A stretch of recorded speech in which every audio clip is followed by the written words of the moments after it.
YouTube channel परीक्षा सहपाठी में आप सभी का हार्दिक स्वागत है। Good evening to all of you. मैं रितु।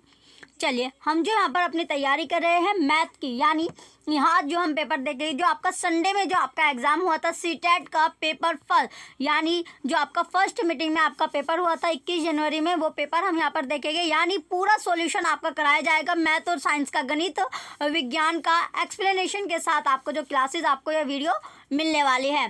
तो फर्स्ट क्वेश्चन यहाँ पर आता है क्वेश्चन नंबर 31 से। जो हमारा सब्जेक्ट होता है 60 मार्क्स का आपका होता है मैथ और साइंस, 30 मार्क्स का आपका साइंस का होता है, 30 मार्क्स आपका मैथ का होता है।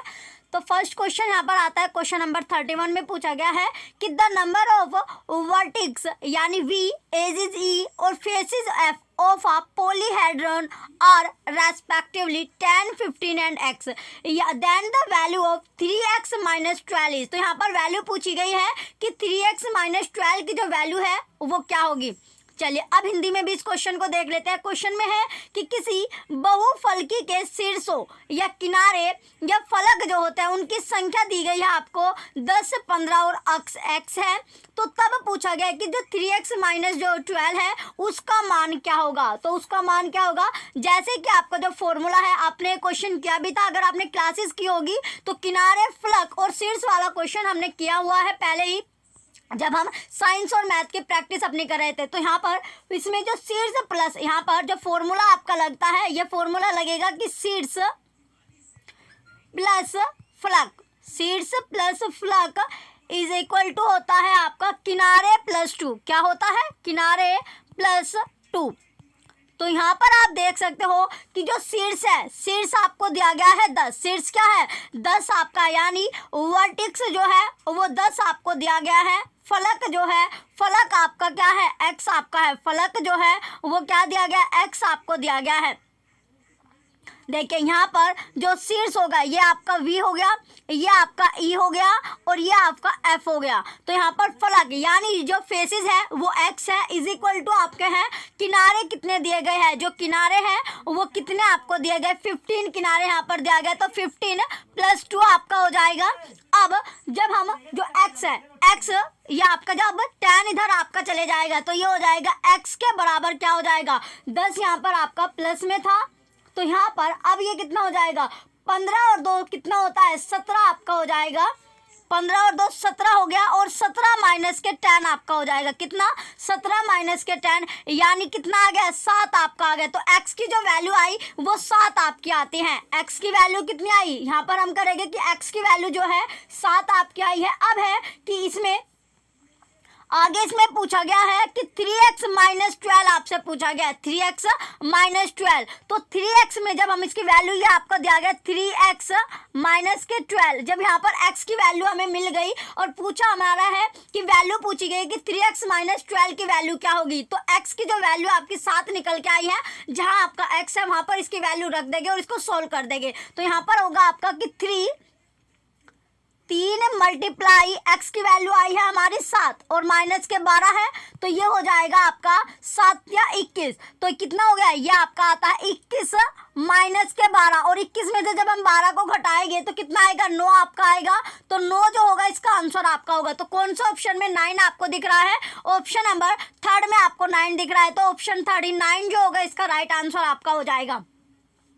चलिए नेक्स्ट क्वेश्चन की ओर बढ़ते हैं। अगला क्वेश्चन यहाँ पर आता है क्वेश्चन नंबर 32। नेक्स्ट क्वेश्चन में है 32 क्वेश्चन आपसे पूछा गया है। क्वेश्चन नंबर 32 में क्या है, इसमें आपका जो क्वेश्चन है इसमें पूछा गया, ये क्वेश्चन आपका है बीज गणित से आपका क्वेश्चन आया है। यहाँ पर आपको दिया गया फैक्टर, आपको दिया गया है क्वेश्चन नंबर 32 में है फैक्टर दिया गया है कि one of the factors of p k p cube x plus p square x minus y minus p y plus z minus k z is. तो इसमें ये आपको दिया गया फैक्टर, इसमें पूछा गया कि ये गुणनखंडों में से एक गुणनखंड पूछा गया है कि इसके, ये आपको दिया गया कि इनमें से कौन सा एक गुणनखंड इसमें आपका होगा।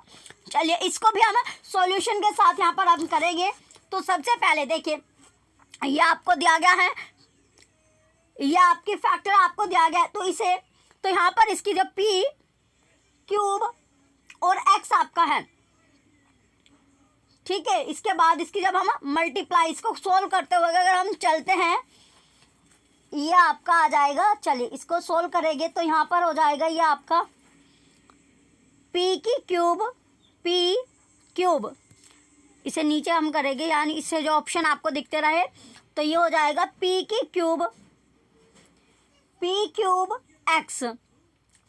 x हो गया। फिर आएगा प्लस में p स्क्वायर x, क्या आएगा यानी इसकी मल्टीप्लाई, जब हमने p स्क्वायर है p स्क्वायर की मल्टीप्लाई जो है वो जो हमारे ब्रैकेट में आपको दिया गया x माइनस वाई के साथ इसके मल्टीप्लाई करेंगे, यानी दोनों जो आपको दिया गया है दोनों के साथ इसके मल्टीप्लाई होता है तो एक बार हो जाएगा p स्क्वायर x माइनस के p स्क्वायर वाई, माइनस के क्या हो गया p स्क्वायर वाई आपका हो जाएगा। देन अब आता है आपका अगला कि यहाँ पर आपका आएगा जब माइनस के p की मल्टीप्लाई हम y प्लस जेड के साथ करेंगे तो एक बार ही हो जाएगा माइनस के पी वाई, एक बार हो गया माइनस के पी जेड आपका हो गया। देन माइनस के जेड आपको दिया गया। अब हमें क्या करना है, अब इनकी देखिए यहाँ पर इन दोनों का हो जाएगा ये दोनों और ये दोनों हम ब्रैकेट में डाले। अब इसकी करते हैं तो यहाँ पर आ जाएगा इसमें से दोनों में दो फैक्टर इसमें हमने बना लिए। तो अब इसमें क्या करना है हमें, इन दोनों में आपको जो है कॉमन क्या दिख रहा है, तो कॉमन जो है यहाँ पर आपको क्या दिख रहा है p स्क्वायर एक्स जो है वो कॉमन हो जाएगा। तो यहाँ पर जो कॉमन आया कॉमन फैक्टर हुआ p स्क्वायर एक्स, ब्रैकेट में आ जाएगा यहाँ पर जो बचता है p प्लस 1 आपका बचेगा। देन माइनस क्या आपका है पी वाई, तो इन दोनों में फैक्टर में इन दोनों में क्या कॉमन आपको दिख रहा है, इन दोनों में कॉमन आएगा पी वाई, तो पी वाई ब्रैकेट के बाहर हमने रख लिया, अंदर जो रखेंगे ये हो जाएगा p प्लस 1।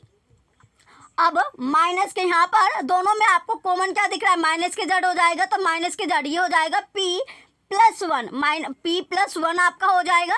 अब इसको आगे सोल्व करेंगे तो ये आपका आता है, जब हम इसे ये आपका जो p इन तीनों में जो कॉमन आपका आ रहा है तो p प्लस 1 जो है सभी में आपका ब्रैकेट में आप देख रहे हो तीनों में क्या है कॉमन आपका है, तो p प्लस 1 हम कॉमन ये ले लेंगे, यानी एक जो ब्रैकेट में होगा p प्लस 1 आपका आ जाएगा। दूसरे जो ब्रैकेट होगा इसमें ये बाहर वाली यानी ब्रैकेट से बाहर जो आपको डिजिट जो संख्या आपको दिखाई गई है ये हम लिख देंगे। जैसे आपका पहले हो जाएगा p स्क्वायर एक्स, फिर माइनस के पी वाई आपका हो जाएगा, माइनस के जेड आपका है।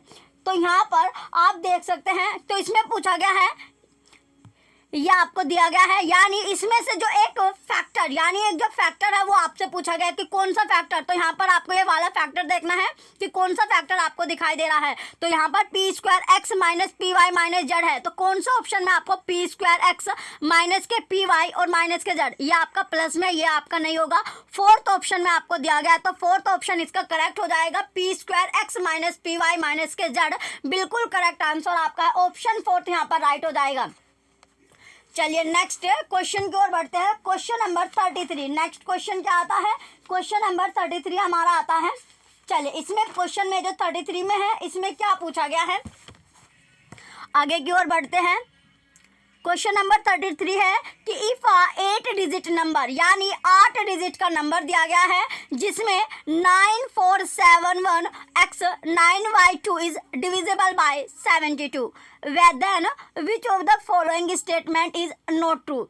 तो ये आपको दिया गया, यदि इसमें क्वेश्चन में है हिंदी में भी इसको देख लेते हैं, यदि 8 अंक संख्या कितनी यानी जो 8 है वो अंक संख्या है, जैसे 9 4 7 1 x 9y2 72 से विभाज्य किससे यानी 72 से वो डिविजिबल है, 72 से भाग हो जाती है, तो निम्न में से कौन सा कथन सत्य नहीं है, यानी वो पूछा गया कि कौन सी स्टेटमेंट है जो सत्य नहीं होगी, क्या नहीं होगी, सत्य नहीं है। ठीक है, तो यहाँ पर चलिए अब यहाँ पर हमें क्या करना है, क्वेश्चन नंबर जो 33 है यहाँ पर जब हम 8 से यानी 8 से अब हम डिविजिबल देखते हैं, 8 से जब पूरी तरह से भाग होता है यानी 8 आपका दिया गया है और इसमें 72 यानी 8 निम क्या होता है, 8 निमा आपका होता है 72, 8 निम क्या होता है 72 आपका हो जाता है, 8 नम 72 होता है, यानी 8 और 9 आपका हो जाएगा। 8 की मल्टीप्लाई जब 9 में करेंगे 9 बार तो मल्टीप्लाई यानी 72 आपका आता है।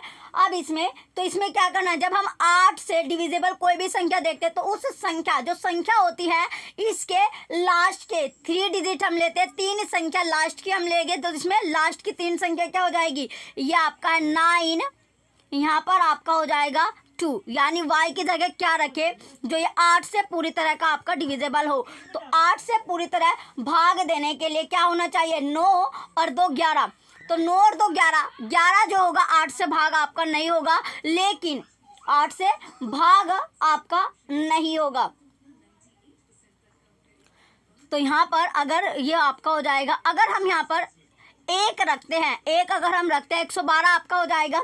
तो अब ये देखिए यहाँ पर 8 एकम 8 हो गया, ये 11 3 आपका हो गया, और 8 ये 2 हमने ले लिया। तो अब 8 चौक 32, कितना 8 चौक जो है 32 आपका हो जाएगा, 8 चौक क्या हो जाएगा 32 आपका हो जाएगा।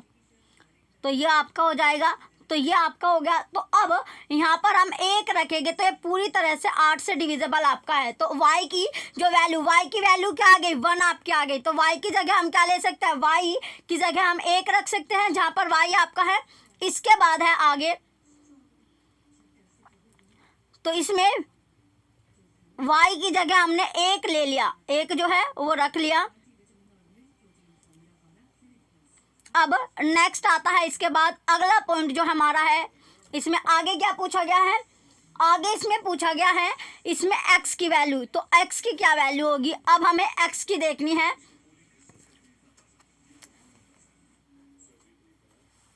तो x की अगर हम वैल्यू देखें तो x की वैल्यू क्या होगी। तो अब हमें जो संख्या दी थी, ये संख्या हमारी है, संख्या क्या है 9 4 7 1, x की वैल्यू रखनी है 9 1, यानी y की वैल्यू आ गई हमारी 1। तो x की वैल्यू क्या रखे, तो देखिए अब जब हमें x की वैल्यू रखनी है तो पूरी जो संख्या होगी इसे जोड़ो, 9 और 4 क्या होता है 9, 9 से डिविजिबल के लिए हमें क्या करना है यहाँ पर। अब जो पूरी संख्या होगी 9 4, ये टोटल इसका आता है 33, और 33 में जब हम 3 जोड़ देंगे तो कितना हो जाएगा 36 हमारा हो जाएगा, 36 हो गया। तो यहाँ पर अगर हम x की जगह 3 रख दे, x की जगह अगर हमने 3 रख दिया तो x की वैल्यू, x की जगह क्या रख दिया 3, तो यहाँ पर x आपका हो जाएगा 3 और y की जगह 1, यानी ऑप्शन फर्स्ट यहाँ पर बिल्कुल करेक्ट आपका हो जाएगा। अब चलते हैं, नेक्स्ट क्वेश्चन है क्वेश्चन नंबर 34। नेक्स्ट क्वेश्चन क्या आता है, 34 क्वेश्चन है जिसमें एक शॉपकीपर है, कोई भी शॉपकीपर है, दुकानदार है।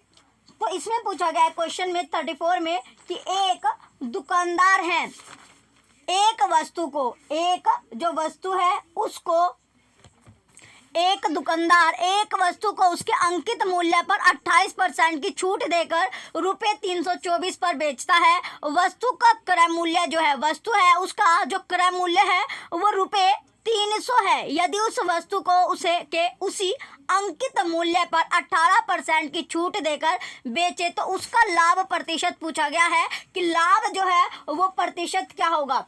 तो देखें यहाँ पर जो प्रिंट रेट है, यानी प्रिंट रेट है, ये आपका प्रिंट रेट मल्टीप्लाई हो जाएगा आपका 72/100, यानी कितने की छूट दिया उसने 28% की छूट देकर, यानी इसमें 72/100 आपका हो जाएगा इज इक्वल टू हो जाएगा 324, यानी 324 रुपये पर बेचता है। तो P के बराबर इसे जब हम काट लेंगे ये कितना आ जाएगा, आपका आ जाएगा 450। कितना आया 450 आपका आएगा, यानी प्रिंट रेट कितना हो जाएगा 450। अब हमें निकालना है सेलिंग प्राइस। क्या निकालना है, सेलिंग प्राइस। तो सेलिंग प्राइस जब हम निकालेंगे ये हो जाएगा आपका SP इज इक्वल टू 450, यानी 450 मल्टीप्लाई 82, कितना 82, ये आपका 18% की छूट देकर वो बेचेगा। तो 82/100 आपका हो जाएगा। अब इसे हम जब सोल्व करते हैं, इसको सोल्व करेंगे, देखें यहाँ पर 0 से 0 आपका हो गया, कट गया। तो अब इसको जब सोल्व करेंगे तो ये हो जाएगा 5 नम 45 हो गया और 5 दूनी 10 आपका हो गया। तो 2 से 82 जो है 41 बार आपका कट गया। तो 41 और जब 9 की, यानी 41 गुना 9 करेंगे तो इसका जो रुपए में ये कितना आता है, सेलिंग प्राइस आएगा 369। ये सेलिंग प्राइस हो गया, यानी वो जो वस्तु थी वो क्या, यानी वस्तु का जो क्रय मूल्य था वो 300 रुपये था। वस्तु का जो क्रय मूल्य था वो कितने थे, 300 रुपये थे। और इसको जो लाभ हुआ है वो कितने रुपए का हुआ है, या इसमें से आपको 369 में से 300 का अगर हम माइनस कर देते हैं तो कितने का लाभ हुआ, 69 का उसको लाभ हुआ, बेनिफिट हुआ, जो 69 का उसको प्रॉफिट होता है। अब इसमें पूछा गया है यहाँ पर लाभ प्रतिशत पूछा गया है। क्या पूछा गया है? लाभ प्रतिशत यहाँ पर पूछा गया है। तो लाभ अगर हम प्रतिशत निकालते हैं तो प्रतिशत लाभ निकालने के लिए अब क्या करना होगा, हमें जितना लाभ आया है यानी 69 रुपये का हमें लाभ हुआ है मल्टीप्लाई 100 और क्रय मूल्य कितना दिया गया है 300 रुपये आपका है। तो अब इसको हम जब इसको सोल्व करेंगे तो डबल जीरो जो जीरो है ये कट गया आपका, ये हो गया 3 यानी 60, 3 दूनी 6 हो गया और 3 ते 9। तो लाभ प्रतिशत कितना है 23% आपका आएगा। लाभ प्रतिशत कितना आता है 23% आपका आया। तो क्वेश्चन नंबर 34 का राइट आंसर हो जाएगा ऑप्शन 4। तो लाभ प्रतिशत उसे 23% का वहाँ पर लाभ प्रतिशत हुआ यानी ऑप्शन 4 यहाँ पर बिल्कुल करेक्ट आपका है। चलिए नेक्स्ट क्वेश्चन की ओर बढ़ते हैं। अगला क्वेश्चन आता है क्वेश्चन नंबर 35 कि concept was labelled as schema. Question में पूछा गया है 35 में कि डैश के द्वारा, जो डैश है उसके द्वारा अवधारणा को, कोई भी अवधारणा है उसको स्कीमा के रूप में नामांकित किया गया था। किसके यानी नामांकित जो किया गया है, तो नामांकित किया गया है तो किसके द्वारा नामांकित किया गया है ये इसमें पूछा गया है। तो किसके द्वारा यहाँ पर नामांकित किया गया है? ऑप्शन फर्स्ट आता है वैन हिले, रोंग। सेकंड है वाइगोत्स्की, ये भी रोंग है। थर्ड ऑप्शन है प्याजे, तो प्याजे के द्वारा ही उसे नामांकित किया गया है। तो प्याजे द्वारा अवधारणा जो स्कीमा है यानी अवधारणा को स्कीमा के रूप में नामांकित किया गया है। तो ऑप्शन थर्ड प्याजे जो होगा करेक्ट आंसर आपका होगा। नेक्स्ट आता है क्वेश्चन नंबर 36। नेक्स्ट क्वेश्चन क्या है हमारा? क्वेश्चन नंबर 36 है। चलिए अगले क्वेश्चन की ओर बढ़ते हैं। 36 जो क्वेश्चन हमारा है कि in a triangle P Q R angle P equal दिया गया है 55 डिग्री और एंगल जो एंगल क्यू आर आपका है तो क्यू आर इक्वल हो गया 18 centimetre. In which of the following cases triangle P Q r can be an obtuse scalene triangle, यानी त्रिभुज पी क्यू आर में एंगल पी है 55 डिग्री और क्यू आर है 18 सेंटीमीटर। तो निम्न स्थितियों में पूछा गया है कि किस में ट्राइंगल पी क्यू आर एक अधिक कोण विषम भाव त्रिभुज हो सकता है, यानी अधिक कोण की इसमें बात की गई है और अधिक कोण जो होगा वो आपका अधिक कोण यानी जो ट्राइंगल की जो विशेषता है, अधिक कोण की ट्राइंगल की विशेषताएं होती है, कैरेक्टरिस्टिक है कि एक कोण जो होगा वो 90 से ज़्यादा होगा, यानी एक जो कोण होगा हमारा वो 90 से अधिक होगा, 90 से ज़्यादा आपका होगा। तो अब इसकी एक पिक्चर बना लेते हैं, यानी ट्राइंगल हम यहाँ पर बना लेते हैं।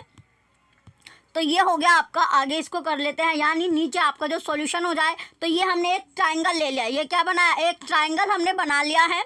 तो यहाँ पर जब ट्राइंगल हमने बनाया है तो इसका नाम रख लेते हैं, ये P हो गया, ये Q हो गया और ये R हो गया, ठीक है। तो इसमें एक एंगल जो दिया गया हमें 55, यानी एंगल P हो गया हमारा 55 डिग्री। कितने डिग्री दिया गया? 55 डिग्री दिया गया है।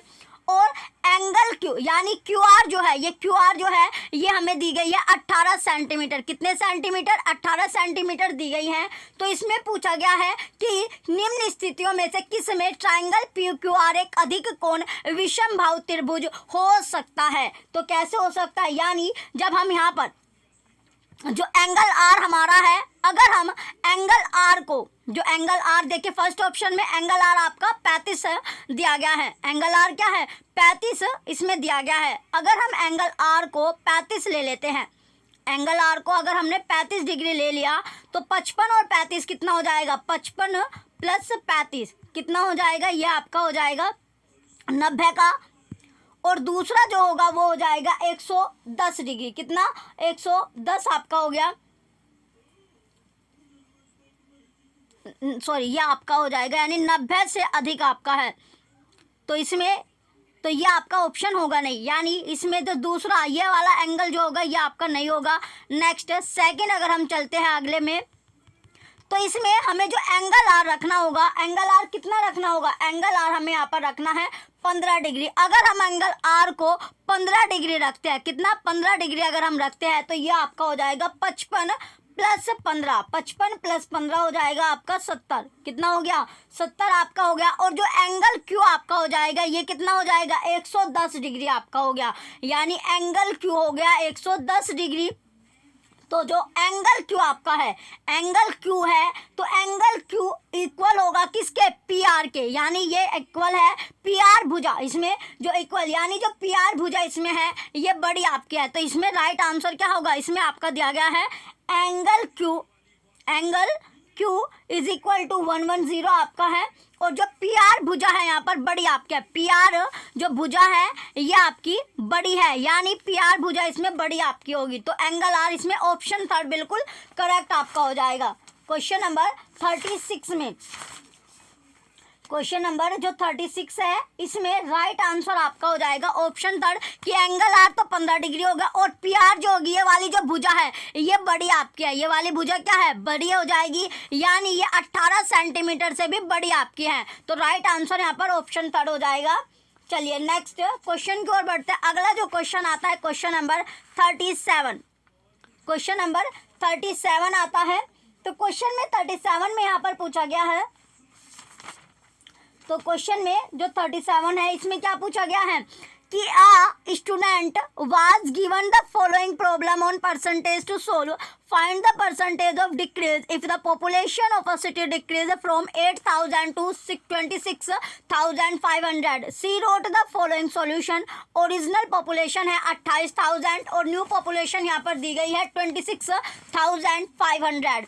तो परसेंटेज जो डिक्रीज है वो है is equal to 26,500 by 28,000 into 100% is equal to 94.6%। तो which of the following is most appropriate with respect to the response of the student. तो स्टूडेंट फर्स्ट ऑप्शन यहाँ पर दिया गया है, यहाँ पर हिंदी में भी इसका सॉल्यूशन देख लेंगे। एक विद्यार्थी जो है इसमें हिंदी में जो क्वेश्चन दिया गया है कि एक विद्यार्थी को प्रतिष्ठा पर निम्नलिखित समस्या हल करने को दी गई है।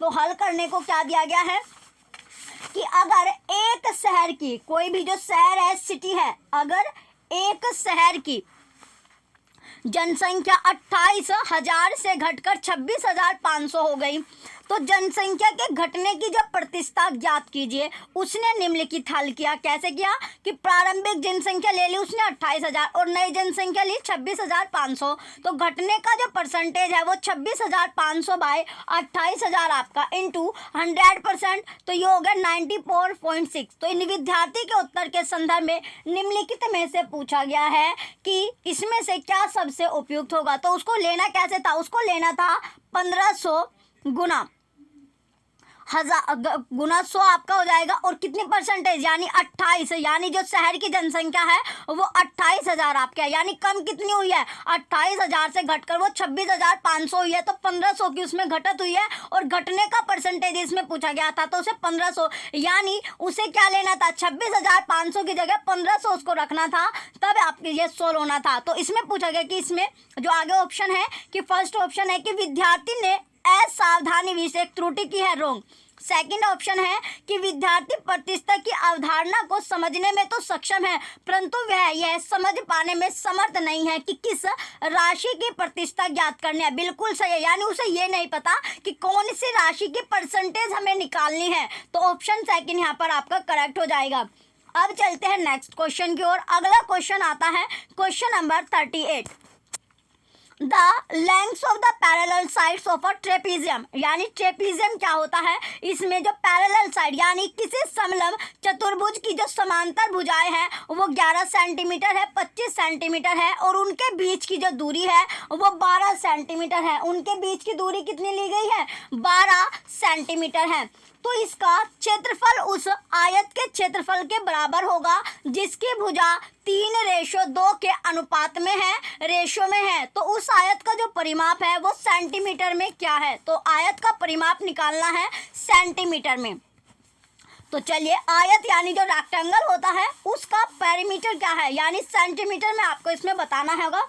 चलिए जो समलंब का क्षेत्रफल होता है कोई भी, चलिए इसको थोड़ा ऊपर कर लेते हैं। अब इससे जो सॉल्यूशन है वो नीचे इसका आ जाएगा, यानी स्पेस आपको दिया गया है। तो यहाँ पर है कि समलंब का जब हम क्षेत्रफल निकालते हैं, कोई भी समलंब आपका है यानी ट्रेपीजियम जो होता है समलंब, यानी समलंब का जब हम क्षेत्रफल निकालेंगे, समलंब का क्षेत्रफल, तो समलंब का क्षेत्रफल होता है 1/2 मल्टीप्लाई, यानी मल्टीप्लाई किससे, यानी जो समांतर भुजाओं का योग, समांतर भुजा का योग हो जाएगा, समांतर भुजा का योग, समांतर भुजा का योग हो गया, समांतर भुजा का योग। समांतर भुजा का योग मल्टीप्लाई किससे करने होते हैं, इनके बीच की जो दूरी है, यानी इनके बीच में जो डिस्टेंस है, तो इनके बीच की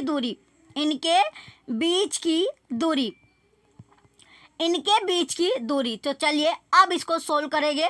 तो कैसे सोल्व करना है, यहाँ पर देखिए 1/2 आपका है, तो समांतर भुजा का जो योग है वो कितना होगा, समांतर भुजा का जो योग है वो कितना आता है। चलिए तो समांतर भुजा का जो योग हो जाएगा यहाँ पर आपका कितना हो जाएगा, वो आता है आपका 36। समांतर जो भुजा है 36 आपका है, और इनके बीच की जो दूरी है वो कितनी है, 12 सेंटीमीटर आपको दी गई है, 12 सेंटीमीटर आपको दी गई है।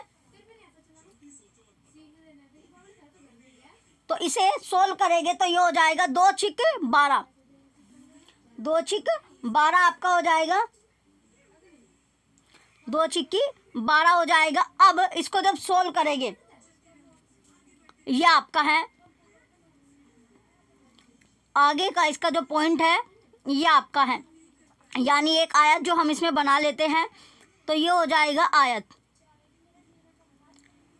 ये हो गया 3x। ये क्या है, 3x आपका है, ये है 12, ये है 18 और ये है 2x। ये कितना है, ये हो जाएगा 2x। ये कितना है, 2x आपका है। तो समांतर भुजा का योग आया 36। कितना आया, 36 आपका आता है। इसके बाद जब हम इसे सोल्व करेंगे, चाहिए हो जाएगा 36 सिक्का कितना होता है, 216 सेंटीमीटर स्क्वायर आपका हो जाएगा। अब आता है यानी लंबाई गुना चौड़ाई। अब क्या है, यानी अब हम निकालेंगे, यानी इसकी जो लंबाई गुना चौड़ाई, तो लंबाई कितनी दी गई है, लंबाई जो है इसमें आपकी 3x आपकी है, तो लंबाई कितनी है 3x और चौड़ाई है इसकी 2x। तो यहाँ पर लंबाई हो जाएगी 3x और चौड़ाई है 3x इंटू 2x आपका हो गया, इज इक्वल टू आपका चल रहा है 216, 2x इक्वल 216 हो जाएगा सेंटीमीटर। तो ये हो जाएगा 6x स्क्वायर, कितना 6x square is equal to 216। तो x के बराबर कितना है, x बराबर हो जाएगा यहाँ पर आपका, यहाँ पर सब एक्स स्क्वायर हो गया आपका 216 का आधा यानी 36 का, तो ये हो जाएगा x के बराबर यानी 6 का। ये आपका x के बराबर कितनी वैल्यू आई, 6 वैल्यू, 6x की जो वैल्यू आई वो 6 आती है। तो इसमें आगे जब हम इसे सोल्व करेंगे x के बाद, तो ये आपका जब हम आयत का परिमाप इसमें निकालेंगे, जो आयत है उसका परिमाप, तो आयत का जो परिमाप होगा, आयत का परिमाप हो गया आपका बराबर यानी 2l प्लस b, यहाँ पर हो जाएगा p के बराबर यानी 2 आपको दिया गया। लेंथ कितनी थी, लेंथ जो थी हमारी 18 थी और जो ब्रेथ थी वो 12 थी, जैसे पिक्चर में आपको दिखाई गई थी। तो अब यहाँ पर हो जाएगा ये आपका, आगे इसको सब सोल्व करेंगे तो ये आएगा आपका 60। कितना आ जाएगा, यानी इसको सोल्व करने के बाद ये 60 सेंटीमीटर आपका आएगा। कितने सेंटीमीटर, 60 सेंटीमीटर आपका आएगा। और कौन सा ऑप्शन में आपको 60 दिया गया है, ऑप्शन नंबर 4 में, तो ऑप्शन 4 यहाँ पर करेक्ट हो जाएगा। अब आता है नेक्स्ट क्वेश्चन, क्वेश्चन नंबर 39। अगला क्वेश्चन क्या है, क्वेश्चन नंबर 39 हमारा है।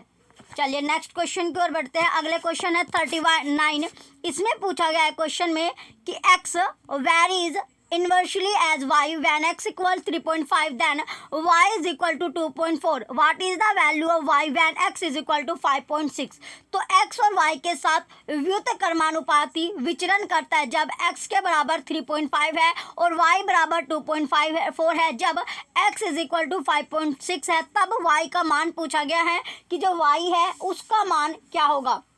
तो यहाँ पर y का मान यानी x जो है, x यह आपका हो जाएगा इन्वर्स, ये आपका 1/y आपका हो गया। अब आता है यानी इसके बाद आगे कि x जो है नेक्स्ट, आगे इसको अगर हम सोल्व करते हैं तो ये आपका हो गया।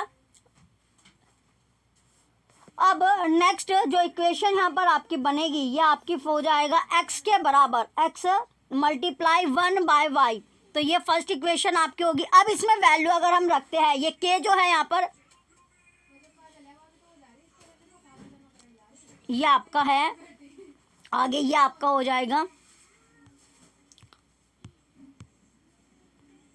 देखिए ये क्वेश्चन में आपसे पूछा गया कि एक्स वाई के साथ व्युत्क्रमानी, यानी जो एक्स वेरीज है इनवर्सली एज वाई, यानी एक्स जो है इसमें इनवर्सली है किसके, एक एक्स के, यानी एक्स वैरी करता है एक्स वाई के साथ व्युत्क्रमानुआ है, कर्मणोपाती है, यानी इसमें आपको दिख गया। तो अब है कि एक्स के इक्वल टू, यानी के जो है के इंटू 1/y, ये आपके फर्स्ट इक्वेशन होगी, यानी के जो होगा यहाँ पर कॉन्स्टेंट आपका होगा, के क्या है कॉन्स्टेंट हो गया। तो अब यहाँ पर जो k इंटू 1/y है इसकी वैल्यू, यानी इसे अगर हम इसे करते हैं आगे जब हम इसको सोल्व करेंगे तो ये आपका हो जाएगा 3.5 इज इक्वल टू के इंटू एक्स की वैल्यू क्या दी गई है 3.5 है, के आपकी कोई वैल्यू नहीं है और वाई की वैल्यू है 2.4। तो इसे सोल्व करने के बाद के आपका इधर आ जाएगा, तो 3.5 जो है ये मल्टीप्लाई में आपका चले जाएगा, तो यहाँ पर 3.5 इंटू 2.4 हो गया। तो इसे मल्टीप्लाई करने के बाद के की जो वैल्यू आई यहाँ पर आती है 8.4, के की वैल्यू क्या आई 8.4 आपकी वैल्यू आई। आगे अब इसको सोल्व करेंगे तो x के बराबर ये हो जाएगा, x के बराबर k इंटू 1/y, जैसे कि फर्स्ट इक्वेशन आपकी दी गई थी। तो फर्स्ट इक्वेशन क्या इसमें जो वैल्यू रख देते हैं, तो x की वैल्यू आई हमारी, x की वैल्यू क्या है, जो x है x आपका हो जाएगा 5.6, x क्या है 5.6 आपका हो जाएगा, और k की वैल्यू यहाँ पर दी गई है आपकी, ये आपका x है। तो x की वैल्यू देखिए यहाँ पर आपका what is the value of y when x, अगर x की वैल्यू 5.6 है, तो अगर x की वैल्यू हमने 5.6 दी गई है और k हमारा निकल के आया है 8.4 मल्टीप्लाई 1/y, यानी y की वैल्यू हमें ज्ञात करनी है, तो वैल्यू ऑफ y। तो यहाँ से जब हम इसे 14 से काटेंगे तो 14 ठीक है ये आपका हो जाएगा, 14 से जब इसे हमें काटेंगे ये आपका 4 बार ये चिक्का आपका कट जाएगा, यानी 4 और 6 ये आपका एक, तो यहाँ पर हो जाएगा 1/y बराबर 4/6, कितना 4/6 आपका आ गया। जब इसका हम रेसिप्रोकल यानी व्युत्क्रमानी इसमें पूछा गया है, जब इसका व्युत्क्रमानी करेंगे यानी इसका रेसिप्रोकल अगर हम कर देंगे, इसका क्या करना है रेसिप्रोकल हमें करना है इसका, जब हम इसे रेसिप्रोकल कर देंगे तो इसमें आगे क्या आएगा, आगे इसमें आएगा आपका जब रेसिप्रोकल इसका कर दिया तो y के बराबर हो जाएगा 6/4, और जब इसे काटेंगे तो ये हो जाएगा 1/5। तो 4 से 6 को भाग करेंगे तो 1/5 आपका आएगा। तो 1/5 कौन सा ऑप्शन में, ऑप्शन थर्ड में, तो ऑप्शन थर्ड यहाँ पर राइट हो जाएगा। अगला क्वेश्चन आता है क्वेश्चन नंबर 40 कि the product of two rational number is -40/3 if one of the two numbers is -5/2 then the reciprocal of the other number lies between, यानी दो परिमेय संख्याओं का गुणनफल, दो परिमेय संख्या है उनका जो गुणनफल है वो -40/3 है। यदि उन दो संख्याओं में से एक -5/2 है तो दूसरी संख्या का व्युत्क्रम निम्न के बीच में स्थित है। तो किसके बीच में स्थित होगा ये इसमें पूछा गया है। जैसे आपका दिया गया है कि -5/2 मल्टीप्लाई -5/2 जो आपको दिया गया है मल्टीप्लाई हमने इसमें देन द रेसिप्रोकल, यानी इसमें जो अगली यानी ये हो जाएगा p/q, ये हो गया p/q। तो इज इक्वल टू कितना दिया गया -40/3 आपको दिया गया है। तो जब ये माइनस आपका है तो माइनस से माइनस आपका कट गया। अब आगे यानी 5/40 आपका हो जाएगा, 5/40 आपका हो गया। तो ये आता है p/q, यानी p/q जो है वो आया 16/3, कितना आया 16/3 आपका आएगा। और जब हम इसका व्युत्क्रम कर देते हैं यानी इसको रेसिप्रोकल कर देते हैं, इसका उल्टा कर देंगे, तो जब हमने इसका उल्टा किया तो ये हो जाएगा 3/16, यानी उल्टा करने के बाद और फिर ये 3/16, 16 को 3 से भाग करेंगे तो ये आता है 0.1875 आपका आया। ठीक है, अब आपसे पूछा गया है कि ये ऑप्शन आपको दिया गया कि इनमें से किसके बीच में ये आता है। तो देखिए यहाँ पर जो ये 9/50 और 1/5 के बीच में आएगा, कैसे देखिए 9/5 को 9/5 है, जब 9/5 को हम भाग करेंगे यानी 9/50 आपका सॉरी 9/50 है, तो 50 को जब 9 से भाग करेंगे तो ये आता है 0.18, और जब हम 1/5 को भाग करते हैं तो 5 को 1 से भाग करेंगे तो ये आएगा 0.20। तो इसमें पूछा गया है क्वेश्चन में कि इन किसके बीच में ये स्थित है, तो किसके, ये 2.0 और 1.8 से तो ज़्यादा है और उसके साथ 0.20 है, उससे कम आपका है, तो किसके बीच में आता है, 9/50 और 1/5 के बीच में आता है, जो कि ऑप्शन थर्ड में आपको दिया गया। तो ऑप्शन थर्ड यहाँ पर बिल्कुल करेक्ट आपका हो जाएगा। नेक्स्ट क्वेश्चन आता है क्वेश्चन नंबर 41। क्वेश्चन नंबर 41 है, इसमें पूछा गया है कि जो NEP 2020 आपकी है, national education policy NEP 2020 recommends that sport integrated pedagogy needs to be used in the classroom teaching, which among the following are correct in the context of using sport in the sports. तो आगे यहाँ पर आपका दिया गया है sports के बाद की integrated pedagogy in mathematics classroom, यानी राष्ट्रीय शिक्षा नीति जो 2020 है वो सिफारिश करती है कि खेल एकीकृत शिक्षा शास्त्र को कक्षा में उपयोग करने की आवश्यकता है। तो खेल एकीकृत शिक्षा शास्त्र के संदर्भ में गणित की कक्षा के लिए निम्नलिखित में से कौन सा स्टेटमेंट सही आपका है। तो फर्स्ट स्टेटमेंट आती है कि शिक्षण अधिगम प्रक्रिया आनंददायक हो जाएगी, जो शिक्षण अधिगम प्रक्रिया है वो आनंददायक हो जाएगी, बिल्कुल सही है। बी ऑप्शन है कि 20 में स्टेटमेंट है कि खेल का उपयोग गणित पढ़ाने में संभव नहीं है, रॉन्ग। थर्ड ऑप्शन है कि इसमें बहुत समय खर्च हो जाएगा तो इसे टालना चाहिए, ये भी गलत हो जाएगा। चौथा ऑप्शन है कि प्रसिद्ध खेलों के अलावा कई स्वदेशी खेल है जिनका उपयोग गणित पढ़ाने में किया जा सकता है, बिल्कुल सही आपका है, यानी ए और डी स्टेटमेंट आपकी सही हो जाएगी। तो यहाँ पर ऑप्शन फोर्थ जो है बिल्कुल करेक्ट आपका है, तो ऑप्शन फोर्थ यहाँ पर करेक्ट आंसर आपका हो जाएगा। नेक्स्ट क्वेश्चन की ओर आगे बढ़ेंगे हम। क्वेश्चन नंबर अगला जो क्वेश्चन आता है क्वेश्चन नंबर 42। नेक्स्ट क्वेश्चन क्या है, क्वेश्चन नंबर 42 हमारा आता है। क्वेश्चन नंबर 42 में पूछा गया है कि जो BD है, क्या है, जो BD है वो एक डायगोनल और पैरेललोग्राम है ABCD such that angle CBD equal हो जाएगा 12x के, और एंगल ABD है 7y के, और एंगल ADB 60 डिग्री है एंड एंगल CDB 28 डिग्री है, then the value of 2x + 3y is. तो यहाँ पर कोई समांतर चतुर्भुज आपका है, कोई भी समांतर चतुर्भुज आपका है ABCD का विकर्ण, यानी जो डायगोनल है विकर्ण है वो BD है, इस प्रकार है कि एंगल CBD 12x हो गया और एंगल ABD 7y है और एंगल ADB 60 डिग्री है और एंगल CDB जो है वो 28 डिग्री है, तब 2x + 3y का मान पूछा गया है। तो पहले इसका जो है पिक्चर हम बना लेते हैं। तो इसमें जो समांतर चतुर्भुज आपका है तो ये आपकी जो पिक्चर हो जाएगी ये आपका है, तो इसमें ये A हो गया, ये आपका B है, ये C हो जाएगा और ये D आपका है। तो ये आपका एक डायगोनल जो होता है विकर्ण जो है ये है डायगोनल, ये हो जाएगा डायगोनल, ये क्या है डायगोनल आपका है। तो इसमें दिया गया है कि इसमें जो एंगल, इसमें जो है एंगल दिया गया CBD, एंगल जो होगा CBD कितना दिया गया 12x आपका दिया गया, ये हो जाएगा 12x, ये आपका 12x बार हमने लिख लिया।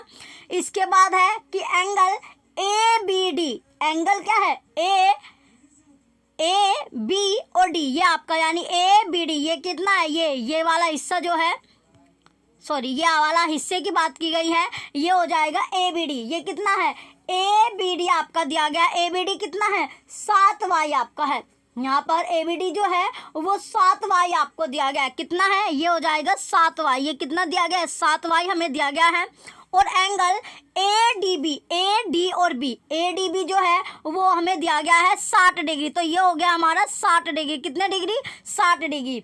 अब है इसके बाद कि 60 डिग्री आपका होगा, फिर है कि एंगल CDB, तो एंगल जो है CD और B ये कितना दिया गया 28 डिग्री हमें दिया गया है, 28 डिग्री हो गया। तो अब पूछा गया है कि 2x + 3y पूछा गया है कि कितना होगा, तो इसका तो इसमें देखिए 7y 7 ये आपका ये आपका आमने सामने की जो ये आपका है ये क्या होगी, ये आपका अपोजिट में क्या है ये आपके इक्वल होगी, तो ये इसके इक्वल ये इसके इक्वल। तो कैसे देखें 7y जो होगा वो बराबर हो जाएगा 28 डिग्री के, डायगोनल की, इसमें विकर्ण की बात की गई है, तो इसमें ये इक्वल है, तो y के बराबर हो जाएगा 4, यानी 7 चौक 28 होता है, तो y के बराबर कितना आ गया, 4 आपका आ गया। और 12x जो आपको दिया गया है, 12x आपका है, तो 12x बराबर हो जाएगा 60, यानी अपोजिट वाले, ये आपके अपोजिट में क्या है, आपके बराबर होते हैं, तो इसमें x की वैल्यू कितनी आएगी, 5 आपकी आ जाएगी। x की वैल्यू कितनी आई, 5। तो यहाँ पर पूछा गया है, अब हमारे पास x की वैल्यू भी है और y की वैल्यू भी है, तो पूछा गया है कि the value of 2x plus 3y, तो 2x प्लस 3y की, ये आपका है कि 2x प्लस 3y क्या होगा, तो अब यहाँ पर वैल्यू रख लेंगे कि 2 की जो मल्टीप्लाई है 2 के गुना हमें x की वैल्यू क्या है 5 है, प्लस 3 गुना y की वैल्यू 4 हमारी आई है, तो 2 पंजे 10 आपका हो जाएगा, प्लस 4 तिया 12, और 10 और 12 कितना होता है, 22 आपका होता है, तो 22 डिग्री आपका आएगा। तो 2x प्लस 3y जो है वो 22 डिग्री आपका आया। तो कौन सा ऑप्शन में 22 डिग्री आपको दिया गया, ऑप्शन नंबर 4 में, तो ऑप्शन 4 यहाँ पर करेक्ट हो जाएगा। अब नेक्स्ट क्वेश्चन की ओर बढ़ते हैं। अगला क्वेश्चन आता है question number 43।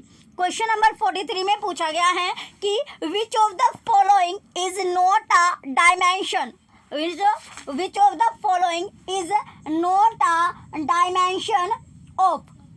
Dimension of assessment of mathematics learning. तो यहाँ पर मैथमेटिक्स लर्निंग यानी मैथमेटिकल रीजनिंग, निम्नलिखित में से आपको बताना है कि कौन सा गणित अधिगम के आकलन का आयाम नहीं है। गणितीय तर्क रोंग। सेकंड ऑप्शन है संप्रेषण, यानी जो कम्युनिकेशन होता है, बिल्कुल सही, जो नहीं है, तो कम्युनिकेशन ही इसका आपका करेक्ट आंसर होगा। ऑप्शन सेकंड संप्रेषण या कम्युनिकेशन जो है इसका correct answer, option number second right हो जाएगा। अब आता है नेक्स्ट क्वेश्चन, क्वेश्चन नंबर 44। अगला जो क्वेश्चन है, नेक्स्ट क्वेश्चन क्या है हमारा, 44 क्वेश्चन यहाँ पर आता है। चले क्वेश्चन जो 44वां क्वेश्चन है, 44वां क्वेश्चन है, इसमें पूछा गया है कि इफ x के बराबर आपको दी गई है 1.011 प्लस 10.11 माइनस के 12.101 प्लस 0.10 ये आपको दिया गया है। देन इसमें पूछा गया है कि then what should be added to x to get the sum as 1.1। यदि x के बराबर क्या दिया गया है, यदि x के बराबर आपका दिया गया है कि 1.1 आपका है, तो x के बराबर क्या दिया गया है यहाँ पर आपका, यहाँ पर हमें जो करना है क्वेश्चन में, तो इसमें ये वैल्यू दी गई है कि यदि x की वैल्यू ये आपको, यदि x के बराबर दिया गया कि 1.011 प्लस 10.11 माइनस के 12.101 प्लस 0.1011 है, तो x में क्या जोड़ा जाए, कि x में क्या जोड़ा जाए जिससे योगफल जो है हमें प्राप्त हो 1.1, कितना प्राप्त हो 1.1 हमें प्राप्त हो। तो चलिए x, तो यहाँ पर x के बराबर जो आपको दिया गया है, तो x के बराबर हमें दिया गया है, ये आपको दिया गया 1.011 है, प्लस के 1.01 पॉइंट आपका हो गया आगे, इसके बाद है कि 10 पॉइंट, इसके आगे है कि 10.11 प्लस के, यानी प्लस वाले हमें एक जगह लिख लेंगे 0.1011 माइनस के है 12.101। तो इन तीनों को जोड़ने के बाद हमारा क्या आता है, अगर हम इन तीनों को जोड़ते हैं ये तो हमारा आता है 11.2221, इसमें से माइनस करना है 12.101, तो आंसर आता है x के, यानी x के बराबर जो है वो कितना आएगा, इसे घटाने के बाद हमारा आता है 0.8789, ये हमारी वैल्यू आई, यानी 0.8789 आता है। घटाने के बाद इसे माइनस करने के बाद, तो अब ये आपका माइनस में है, ये आपकी जो वैल्यू आई माइनस में आपकी वैल्यू आई, तो अब इसको आगे अगर हम करते हैं तो यहाँ पर हो जाएगा ये आपका कि माइनस के 0.8789 प्लस के, या अगर इसमें क्या यानी एक्स में क्या जोड़ा जाए, अगर हम इसमें प्लस यानी के इसमें जोड़ते हैं इक्वल यानी जो हमें दिया गया, क्या दिया गया इसमें 1.1 यानी कितना प्राप्त हो 1.1 हमें प्राप्त हो। तो यहाँ पर अगर हमने के जोड़ने पर के अगर हम इसमें जोड़ते हैं तो यह आ जाएगा के, आपका लेफ्ट हैंड साइड आ गया तो के ये आपका हो जाएगा 1.1, ये इधर जाके आपका कितना हो जाएगा, ये प्लस में, ये माइनस का था तो ये दूसरी साइड जैसे राइट हैंड साइड पर आपका जाएगा प्लस में आपका, यानी साइन चेंज हो जाते हैं। तो यहाँ पर अगर प्लस में होगा माइनस में हो जाता है, माइनस में होता है आपका प्लस में चले जाएगा, मल्टीप्लाई में होता है डिवाइड में हो जाएगा, डिवाइड में है तो मल्टीप्लाई में आपका हो जाता है। तो इसमें आ जाएगा ये के बराबर हो जाएगा आपका 1.1 प्लस 0.8789। तो के की जो वैल्यू है के बराबर हो जाएगा इसमें 9789 ये आपका हो गया, यानी के में कितना, यानी जो है इसमें 1.9789 कौन सा ऑप्शन में, ऑप्शन सेकंड में। तो इसमें 1.9789 जो है ऑप्शन नंबर सेकंड में आपका हो जाएगा। तो ऑप्शन सेकंड इसमें करेक्ट आंसर आपका है। चलिए नेक्स्ट क्वेश्चन की ओर बढ़ते हैं। अगला क्वेश्चन आता है, क्वेश्चन नंबर 45 है कि एक मिडिल स्कूल की गणित की एक शिक्षिका अपनी कक्षा के समक्ष निम्नलिखित प्रश्न रखती है कि निम्नलिखित आंकड़ों को दर्शाने के लिए आप किस प्रकार के आलेख का उपयोग करेंगे। तो किस प्रकार का जो आलेख है उसका आप यहाँ पर यूज करोगे। तो पहला आता है यहाँ पर फर्स्ट ए स्टेटमेंट है कि किसी खेलकूद प्रतियोगिता में प्रतिभागियों के कद, यानी जैसे किसी की हाइट कम होते हैं किसी की ज़्यादा आपके होते हैं, तो इस तरह किसी की ज़्यादा हो गई किसी की कम हो गई, तो इस तरह का एक ग्राफ आपका हो गया। इसी तरह किसी स्टेशन, यानी यह आपका किसी स्टेशन पर प्रातः 9 बजे से 9:30 बजे तक रेलगाड़ियों से जाने वाले यात्रियों की जो संख्या है, यात्रियों की जो संख्या होगी। तो अध्यापिका का जो आशय है ये इसमें पूछा गया है कि अध्यापिका का इससे जो आशय है वो क्या होगा। तो जो अध्यापिका का आशय है या इंटेंशन है वो क्या होगी। तो इंटेंशन आपको बताना है कि उसकी इंटेंशन क्या थी। तो पहला ऑप्शन है कि आंकड़े के निरूपण के लिए आयत चित्र के उपयोग का शिक्षण करना, बिल्कुल सही है। यानी आयत चित्र या आपका हिस्टोग्राम आपका होता है, क्या होता है हिस्टोग्राम, यानी ये बिल्कुल सही आपका है। आयत चित्र यानी हिस्टोग्राम होता है। ऑप्शन फर्स्ट जो होगा बिल्कुल करेक्ट आंसर आपका है। अब आता है नेक्स्ट, अगला क्वेश्चन की ओर बढ़ते हैं। नेक्स्ट क्वेश्चन है क्वेश्चन नंबर 46। क्वेश्चन है 46 कि टीचर कंडक्टर, जो टीचर है वो कंडक्ट करते हैं। Teacher conducted an oral assessment in class and found that Ram can speak definition of all types of numbers, odd, even, prime and composite accurately, but not able to identify the numbers accurately when gives a set of numbers. तो which of the following is most appropriate of the above situation? यानी शिक्षक ने कक्षा में मौखिक आकलन का आयोजन किया जिससे यह पता चला कि राम विषम, सम, अभाज्य और भाज्य जैसे सभी प्रकार की संख्याओं को यथार्थ रूप से परिभाषा बता सकता है, परंतु जब संख्याओं का समुच्चय दिया गया तब वह उस संख्याओं को सही रूप से पहचान नहीं पाया। तो उपयुक्त परिस्थिति के लिए निम्नलिखित में से कौन सी अति उपयुक्त है। तो पहला ऑप्शन है कि राम में विश्लेषणात्मक योग्यता है, रॉन्ग। सेकंड ऑप्शन है राम की स्मरण शक्ति अच्छी है परंतु अभ्यास की कमी है, रॉन्ग हो जाएगा। थर्ड ऑप्शन है कि राम की स्मरण शक्ति अच्छी है परंतु एकाग्रता की कमी है, ये भी गलत है। फोर्थ ऑप्शन है कि राम की स्मरण शक्ति तो अच्छी है परंतु उसकी जो अवधारणात्मक बोध की वहाँ पर कमी है, यानी लैक, कमी किसके, कंसेप्चुअल अंडरस्टैंडिंग की, अवधारणात्मक बोध की वहाँ पर कमी है। ऑप्शन फोर्थ यहाँ पर बिल्कुल करेक्ट आपका हो जाएगा। क्वेश्चन नंबर 46 का ऑप्शन फोर्थ राइट आंसर है, राइट आंसर आपका है। चलिए नेक्स्ट क्वेश्चन आता है क्वेश्चन नंबर 47। अगला जो क्वेश्चन आएगा क्वेश्चन नंबर 47 आपका आता है। चलिए अगले क्वेश्चन की ओर, नेक्स्ट क्वेश्चन की ओर अब हम बढ़ेंगे, यानी 47 क्वेश्चन है। 47 क्वेश्चन है द एरिया, क्वेश्चन में पूछा गया है कि the area of the curved surface of a right circular cylinder is 4400 centimeter square and the circumference of its base is 110 centimeter है इट्स वॉल्यूम, यानी जो इसकी वॉल्यूम है मीटर क्यूब में, जहाँ पर पाई की जो वैल्यू है वो 22/7 आपको दी गई है। पाई की वैल्यू क्या दी गई है? 22/7 आपको दी गई है। पाई की जो वैल्यू है वो 22/7 यहाँ पर आपको दी गई है। चलिए अब इसे जब क्वेश्चन है इसको जब हम सोल्व करेंगे आगे,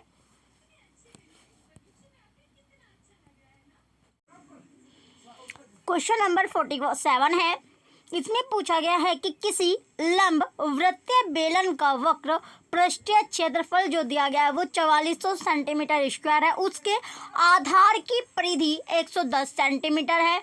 तो बेलन का जो आयतन है वो मीटर क्यूब में आपको बताना है, जिसमें पाई की जो वैल्यू है वो 22/7 आपको लेनी है। तो इसमें देखिए यहाँ पर जो इसमें ये 4400 सेंटीमीटर स्क्वायर आपको दिया गया, यानी एक जो राइट सर्कुलर सिलेंडर है, यानी curved surface of a right circular cylinder, जो इसकी वैल्यू दी गई है वो 4400 सेंटीमीटर आपके, यानी 2 पाई RH जो दिया गया है वो आपको 4400 सेंटीमीटर दिया गया है। इसके बाद circumference of its base is 110 centimetre, यानी 110 सेंटीमीटर आपको जो दिया गया है वो है 2 पाई R 110 सेंटीमीटर है। तो अब इक्वेशन सेकंड में इक्वेशन यानी इसको डिवाइड कर देंगे, इस कैसे, ये देखिए ये हो जाएगा 2 पाई RH अपॉन 2 पाई R। तो ये 2 पाई RH की वैल्यू कितनी दी गई है? 4400 आपकी है, और 2 पाई R की वैल्यू है 110। तो जब इसे 0 से 0 आपका कट जाएगा, और ये हम यानी 11 एकम 11 चौक 44 आपका हो जाएगा, और 0 यानी 110। ये कितना आया? H जो आया, अब हमारा जो H निकल के आया वो आया है 40। H कितना आया है? 40 हमारा आ गया, यानी S इसमें देखिए 2 पाई, ये आपका 2 पाई, यह कितना है? H की जो वैल्यू है वो 40 सेंटीमीटर आपकी आई है, यानी जो हाइट है वो कितनी है? 40 सेंटीमीटर आपकी है। आगे इसके बाद अब है आपका आगे पूछा गया है कि बेलन का आयतन जो है वो मीटर क्यूब, यानी बेलन का आयतन निकालना हमें मीटर क्यूब में।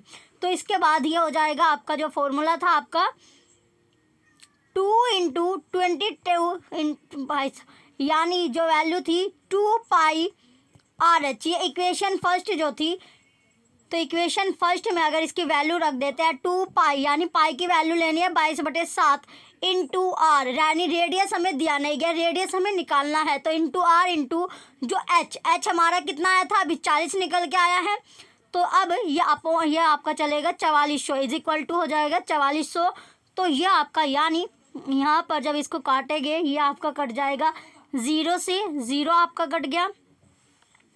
अब ये हो गया, आ जाएगा आपका ये आपका हो कट गया, देन ये हो जाएगा 22 दूनी, यानी अब जब इसे काटेंगे तो ये हो जाएगा 22 दूनी 4, ये आपका 2 से 2 दूनी 4 आपका ये कट गया, 2 दूनी 4 हो गया,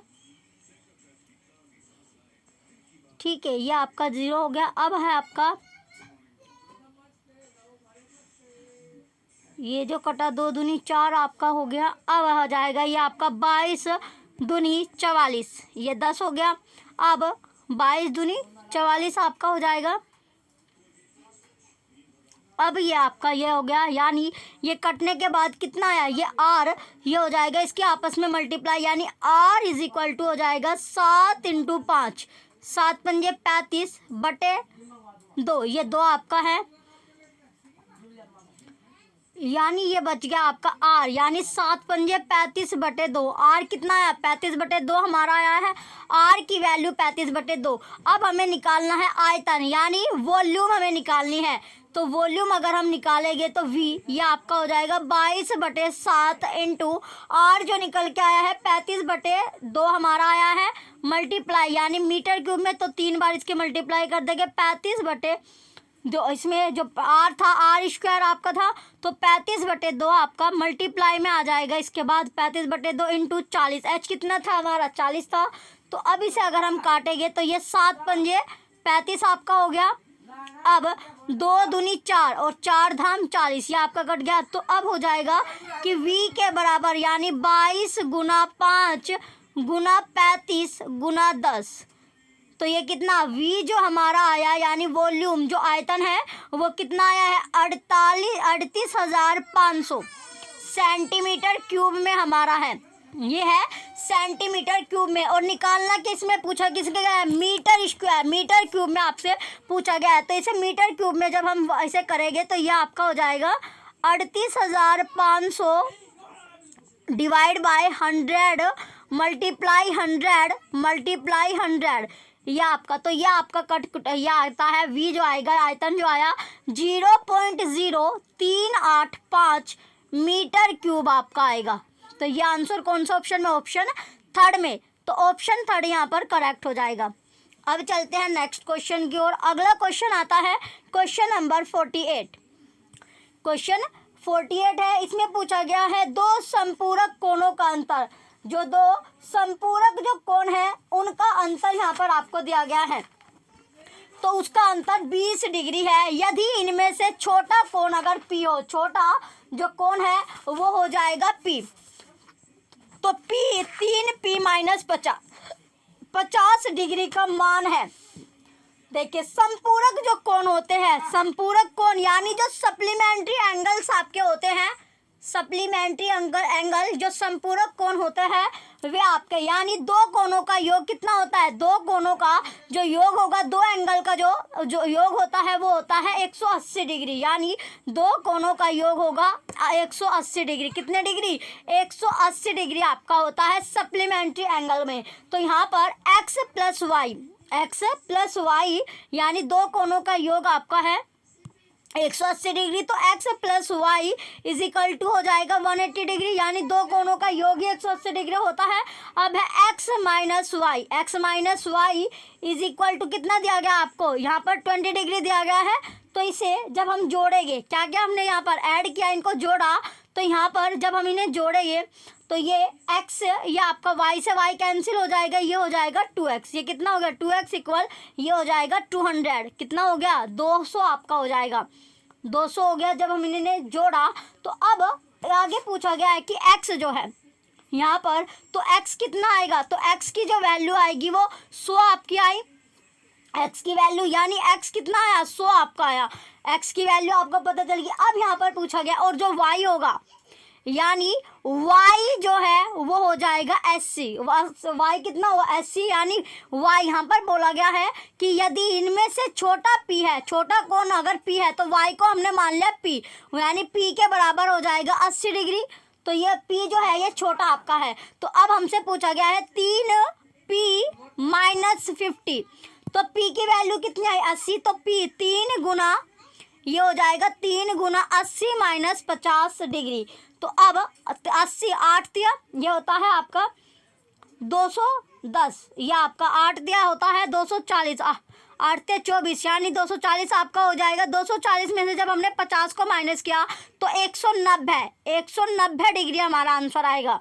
तो 190 डिग्री कौन सा ऑप्शन में, ऑप्शन नंबर फर्स्ट में, तो ऑप्शन फर्स्ट ही राइट हो जाएगा। नेक्स्ट अब अगला क्वेश्चन आता है क्वेश्चन नंबर 49। क्वेश्चन है 49, यदि एक्स वाई बराबर है -1/3 की पावर -3 है भाग 2/3 -4 है, तो x/y प्लस y/x का इसमें जो -1 का मान पूछा गया है कि मान क्या होगा।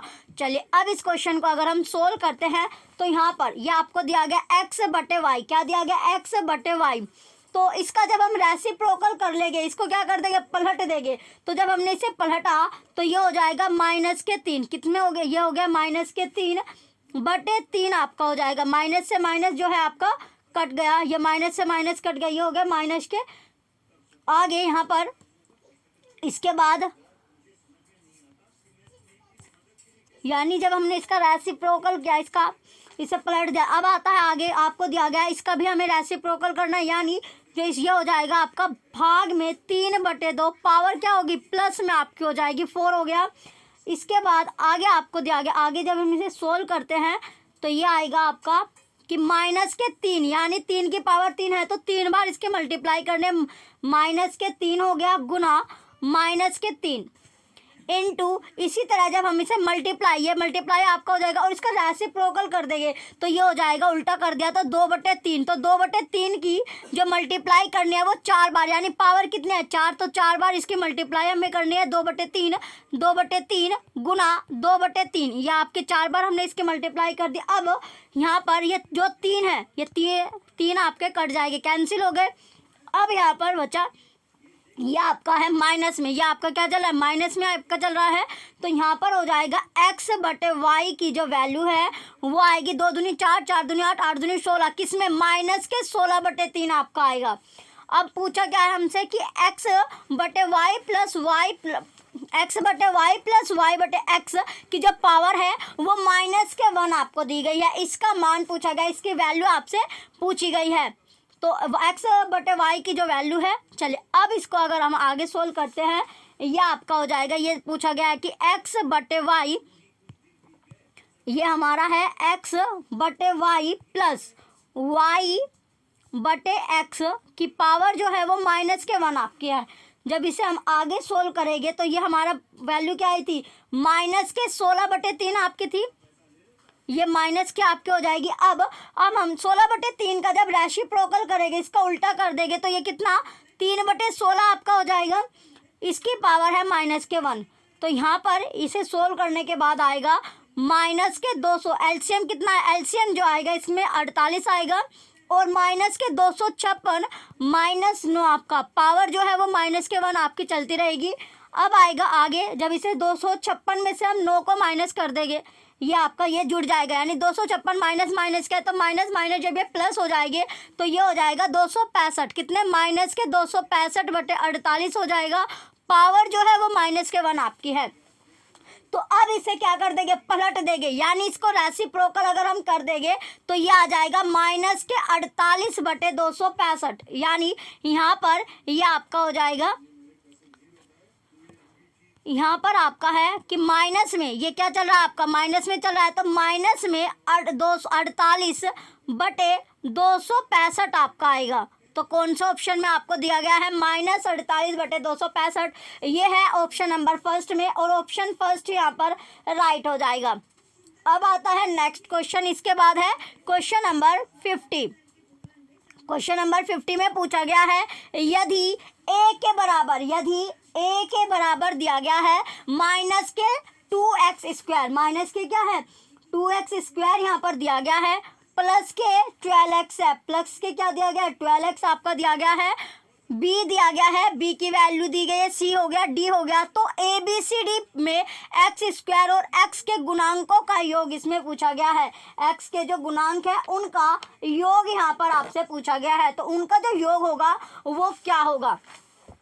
चलिए इसे सोल्व करने के लिए क्या करना है, सबसे पहले यहाँ पर आपको AB + C - D में x² और x के गुणांकों का योग यहाँ पर आपसे पूछा गया है। तो चलिए यहाँ पर जो a आपको दिया गया है, क्या करना है, ABC - के D ये आपको दिया गया है, तो इसमें वैल्यू इसकी रख देंगे। a की वैल्यू क्या दी गई है, a की वैल्यू आपको दी गई है, ये आपका a + B + C - D में वैल्यू रखनी है। तो सबसे पहले a की जो वैल्यू है वो क्या दी गई है, a की वैल्यू है -2x² प्लस के 12x। फिर है b की वैल्यू जो दी गई है, b की वैल्यू है 11 -8x प्लस के 3x²। इसके बाद c की वैल्यू है, c की जो वैल्यू दी गई है, b के बाद आता है c की वैल्यू यहाँ पर दी गई है आपकी 17 -4x², और d की वैल्यू दी गई है x² माइनस के x माइनस के 3 आपको दी गई है, x² माइनस के x और माइनस के 3 आपका है, ये आपको वैल्यू यहाँ पर दी गई है। d की जो वैल्यू है ये आपको दी गई है। तो साइन किसका है, यहाँ पर माइनस का साइन आपका है, ये माइनस का साइन है, तो माइनस जैसे यहाँ पर आपका प्लस हो जाएगा, ये क्या होगा प्लस, तो यहाँ पर इसके जो साइन है वो चेंज हो जाएंगे, साइन क्या है चेंज आपके हो जाएंगे। तो जैसे ही यहाँ पर आपके जो साइन है वो चेंज हो जाते हैं, तो यहाँ पर ये आपका हो जाएगा साइन चेंज करने के बाद, देखिए यहाँ पर जब इसके साइन चेंज हुए थे, ये था आपका a की वैल्यू थी -2x² प्लस के 12x और प्लस 11 माइनस 8x प्लस के 3x square plus 17 minus 4x square. D की वैल्यू माइनस में है तो माइनस के यहाँ पर आपके जो साइन हो गए वो चेंज हो जाएंगे, तो माइनस माइनस यहाँ पर प्लस हो जाएगा, तो ये हो जाएगा प्लस के 17 माइनस के यहाँ पर जो आगे आपका आएगा 17 के बाद आता है माइनस के 4x स्क्वायर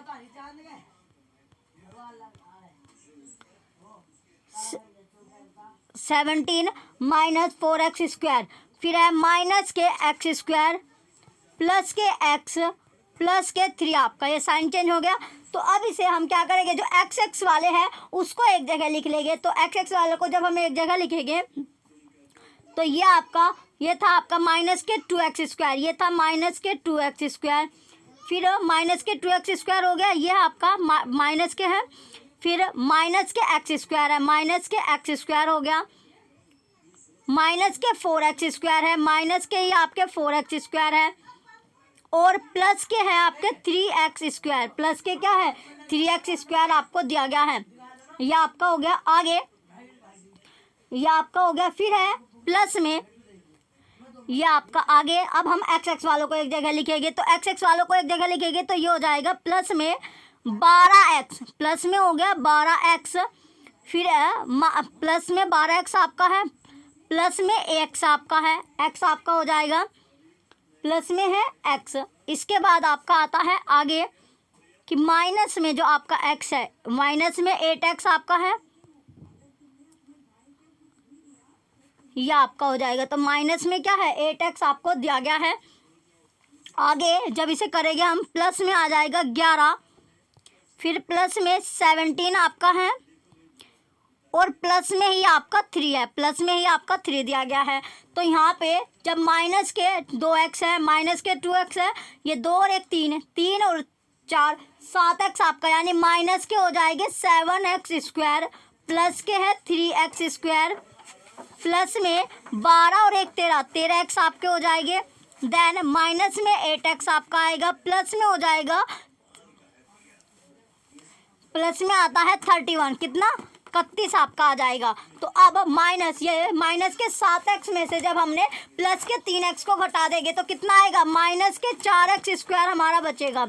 तो यहाँ पर 13x में से प्लस के जो 13x इसमें से हमने 8x को माइनस करेंगे तो यहाँ पर आएगा 5x, प्लस में क्या हो जाएगा 5x, यानी प्लस के आपके बचे ये 31 का 31 आपका रहेगा। तो यहाँ पर अब आपसे पूछा गया है आगे क्वेश्चन में कि एक्स स्क्वायर और एक्स के गुणांकों का योग इसमें पूछा गया है। तो एक्स स्क्वायर और एक्स के गुणांक, यानी एक्स स्क्वायर का जो गुणांक है, यहाँ पर देखिए एक्स स्क्वायर का गुणांक क्या है माइनस के 4 आपका है, तो एक्स स्क्वायर के गुणांक हो जाएगा माइनस के 4, और एक्स का जो गुणांक है, एक्स का जो गुणांक होगा वो आता है 5, ये एक्स का गुणांक है, ये आपसे 5 आपका हो जाएगा। तो यहाँ पर यानी इन दोनों के बीच में जो डिस्टेंस है, यानी इन दोनों के बीच में अंतर किसका है, 1 का अंतर है, यानी 1 का अंतर यहाँ पर आया, ये हो जाएगा 5 प्लस माइनस के 4 इज इक्वल टू, यानी 1 का यहाँ पर आपका अंतर है। तो 1 का कितने का अंतर यहाँ पर आपको दिख रहा है, 1 का अंतर आपका होगा। तो क्वेश्चन नंबर जो 50 था, क्वेश्चन 50 में राइट आंसर यहाँ पर 1 हो जाएगा, यानी ऑप्शन नंबर जो 4th है वो करेक्ट आंसर आपका होगा। क्वेश्चन नंबर 50 में राइट आंसर आपका ऑप्शन नंबर 4th आपका होगा। क्वेश्चन नंबर 50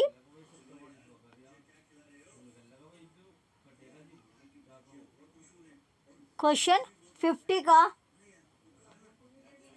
राइट आंसर 1 आपका है। एक्स स्क्वायर गुणांकों का जो योग है। चलिए अब चलते हैं आगे, अगले क्वेश्चन की ओर अगर हम बढ़ते हैं, एक्स स्क्वायर और एक्स के गुणांकों का जो योग है,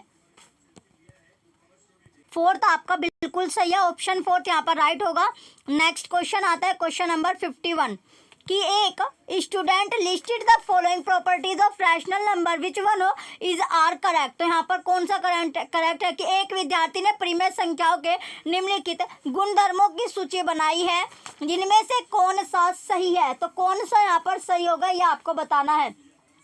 ए है कि एक परिमेय संख्या में पूर्णांक सम्मिलित है, एक जो परिमेय संख्या है उसमें पूर्णांक आपका सम्मिलित होता है। बी शून्य है, जीरो परिमेय संख्या नहीं है, गलत। सी है कि सभी भिन्न परिमेय संख्याएं होती है, सही है, यानी ए और सी इसमें आपका बिल्कुल सही है। क्वेश्चन नंबर 51 में ए और सी जो स्टेटमेंट है दोनों की दोनों स्टेटमेंट यहाँ पर आपकी सही होगी, दोनों स्टेटमेंट क्या है, सही आपकी दी गई है। तो यहाँ पर ए और सी ऑप्शन सेकंड में है और ऑप्शन सेकंड ही यहाँ पर राइट आंसर हो जाएगा। क्वेश्चन 51 में राइट आंसर जो है इसमें आपका ऑप्शन नंबर ए सेकंड जो होगा राइट आंसर होगा। कैसे देखिए, जो परिमेय है या आपका जो परिमेय संख्या होती है, परिमेय संख्या यानी रैशनल नंबर जो होता है, परिमेय संख्या ये आपका पूर्णांक, ये क्या है, पूर्णांक आपका हो गया। और पूर्णांक जो होती है वो प्राकृतिक भी होता है और पूर्ण भी आपका होता है, पूर्ण भी आपका होता है। तो इसमें प्राकृतिक जो है इसमें सम हो गया, विषम हो गया, भाज्य हो गया और अभाज्य आपका हो गया। और पूर्ण संख्या होती है 0, 1, 2, 3, 4। तो जो शून्य है वो परिमेय संख्या नहीं है, यानी 0 जो होते हैं वो परिमेय संख्या आपकी होती है। तो इसमें ऑप्शन बी भी आपका राइट होगा, यानी संख्या होती है। तो इसमें ए और सी स्टेटमेंट इसमें बिल्कुल करेक्ट आपकी दी गई है, ऑप्शन सेकंड राइट हो जाएगा। अब आता है नेक्स्ट क्वेश्चन, 52 क्वेश्चन है कि त्रिभुज है ए बी सी और डी एफ में एंगल बी आपका दिया गया है 90 डिग्री। एंगल बी क्या है, 90 डिग्री यहाँ पर आपको दिया गया है। और बी सी 8 सेंटीमीटर है, जो बी सी है वो 8 सेंटीमीटर दिया गया है। ए एंगल ए 40 डिग्री है, डी ई जो है वो 8 सेंटीमीटर होगा और एंगल एफ 40 डिग्री है। तो एंगल ई इक्वल 90 डिग्री है, एंगल ई इक्वल कितना है, 90 डिग्री आपको दिया गया है। तब निम्न कथनों में से पूछा गया है कि कौन सा कथन आपका सत्य होगा। देखिए यहाँ पर सबसे पहले दिया गया आपका ए बी सी और डी ई एफ आपका है। तो यहाँ पर जब हम इसका पिक्चर बनाएंगे ये आपका हो जाएगा, दो हमने इसमें बना ले, तो इसमें ये हो जाएगा ए बी और सी आपका हो गया, ये हो गया डी ई एफ। तो यहाँ पर पूछा गया है आपका आगे कि एंगल बी जो है वो 90 डिग्री है। तो एंगल बी ये कितना है, 90 डिग्री आपको दिया गया है। इसके बाद है कि बी सी जो होगा ये 8 सेंटीमीटर आपको दिया गया है। फिर है एंगल ए है 40 डिग्री, ये कितना है, 40 डिग्री आपको दिया गया है। डी जो डी है ये आपको दिया गया है डी 8 सेंटीमीटर, डी कितना हो जाएगा 8 सेंटीमीटर। और एंगल एफ जो है वो 40 डिग्री आपको दिया गया, एंगल जो एफ है ये 40 डिग्री है और ये आपका एंगल ही 90 डिग्री आपको दिया गया है। तो इनमें से पूछा गया कौन सी स्टेटमेंट यहाँ पर सही होगी, यानी ट्राइंगल जो होता है वो उसके दो कोण और एक जो भुजा होती है, दो कोण और एक जो भुजा होगी वो बराबर होगी, तो वो होता है कॉन्ग्रुएंट यानी सर्वांक्षण आपका होता है।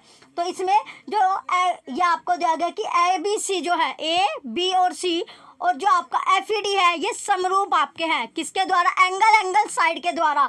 तो यहाँ पर ऑप्शन फोर्थ बिल्कुल राइट आपका है, यानी एंगल साइड के द्वारा आपका ऑप्शन फोर्थ यहाँ पर बिल्कुल करेक्ट आपका हो जाएगा। चलिए नेक्स्ट क्वेश्चन आता है, क्वेश्चन नंबर 53 कि इसमें दिया गया गणित एक सोचने का तरीका है। जो गणित है, जो मैथ है, mathematics is a way of thinking since. पहली स्टेटमेंट है ए स्टेटमेंट में यहाँ पर आता है कि यह विद्यार्थियों को साक्ष्यों एवं प्रतिमानों के निरीक्षण में व्यस्त संलग्न रखने के लिए अवसर प्रदान करता है, बिल्कुल सही है। बी है कि समस्या समाधान के दौरान विद्यार्थी सूत्रों एवं चिन्हों को दोहराते हैं, रॉन्ग। सी है कि विद्यार्थी विभिन्न नई समस्याओं का समाधान करने के लिए उपयुक्त युक्तियों का उपयोग करते हैं, ये भी सही। तो ए और सी स्टेटमेंट दोनों की दोनों सही होगी। ऑप्शन फोर्थ जो है ए सी बिल्कुल करेक्ट आपका, ऑप्शन फोर्थ यहाँ पर राइट हो जाएगा। अब आता है नेक्स्ट क्वेश्चन है, क्वेश्चन नंबर 54।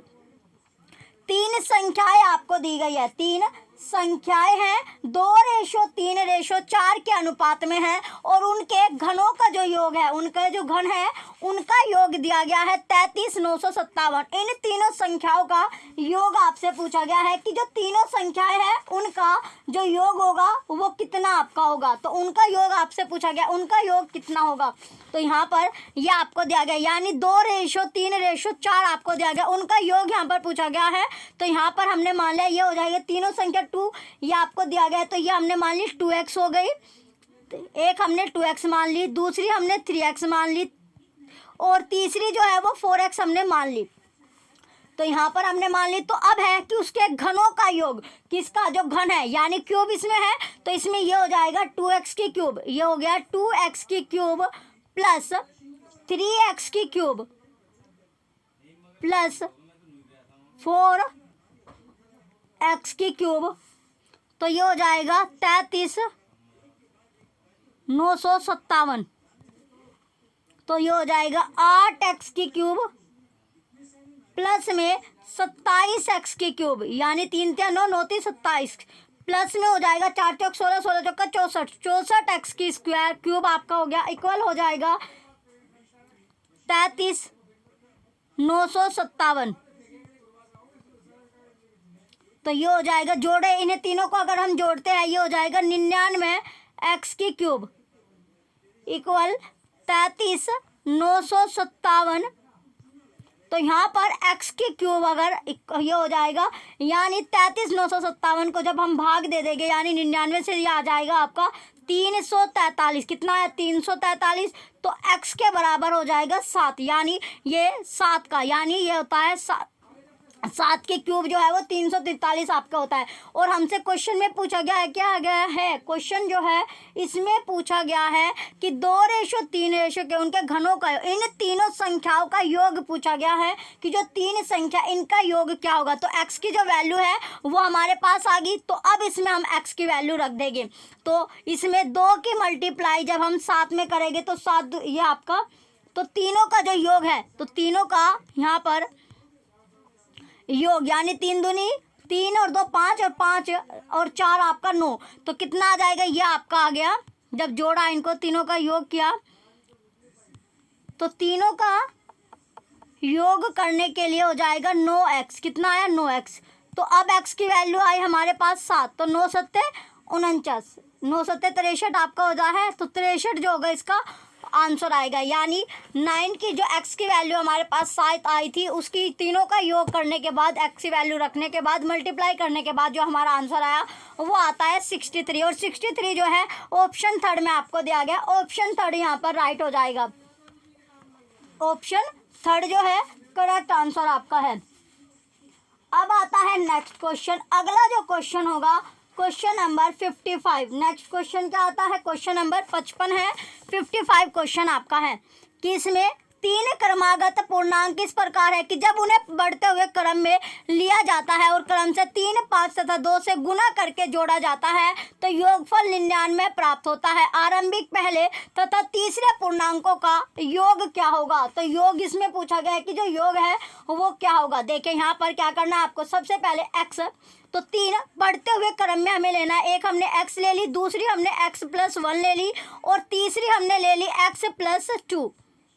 ये 3 संख्या हमने ले ली ये। तो इसमें आगे जब इसको करेंगे इसके बाद नेक्स्ट कि बढ़ते हुए क्रम में हमें लेना है तो 3 5 2 से गुना करके जोड़ा जाता है। तो यहाँ पर हम इसकी जो मल्टीप्लाई करेंगे यानी 3 से कर देंगे, यहाँ ये इसकी मल्टीप्लाई 5 से हो जाएगी और इसमें मल्टीप्लाई हम 2 से कर देंगे। तो मल्टीप्लाई हमने यहाँ पर कर दी। तो ये मल्टीप्लाई जैसे हम इसमें करेंगे आगे आपका आएगा 3x। ये कितना हो जाएगा, ये आपका 3x हो जाएगा प्लस में 5x प्लस में 5 आपका हो जाएगा प्लस हो जाएगा 2x प्लस में 4 इज इक्वल टू कितना दिया गया आपको 99 यानी प्राप्त होगा। तो 99 आपको दिया गया। अब इसके बाद आपका जब इनको हमने जोड़ा तो ये आपका आ जाएगा 5 और 3 8 और 2 10x आपका आ जाएगा प्लस में 5 और 4 9 प्लस में 9 हो गया इज इक्वल टू 99, यानी 10x के बराबर जो आया 99 में से ये 99 माइनस ये प्लस में आपका था, इधर जाके माइनस में हो जाएगा, तो ये हो जाएगा 90। तो x के बराबर जो आएगा, x के बराबर हमारा 9 आएगा। x के बराबर कितना आया? 9 हमारा आया। अब क्वेश्चन में आगे हमसे पूछा गया है कि आरंभिक पहले तथा तीसरे पूर्णांकों का योग पूछा गया है। तो पहले का जो योग होगा और तीसरे का, तो x की वैल्यू 9 हमारे पास आ गई। x की ये वैल्यू है 9 आई है। x के बराबर कितना आया है? 9 हमारे पास आ चुका है।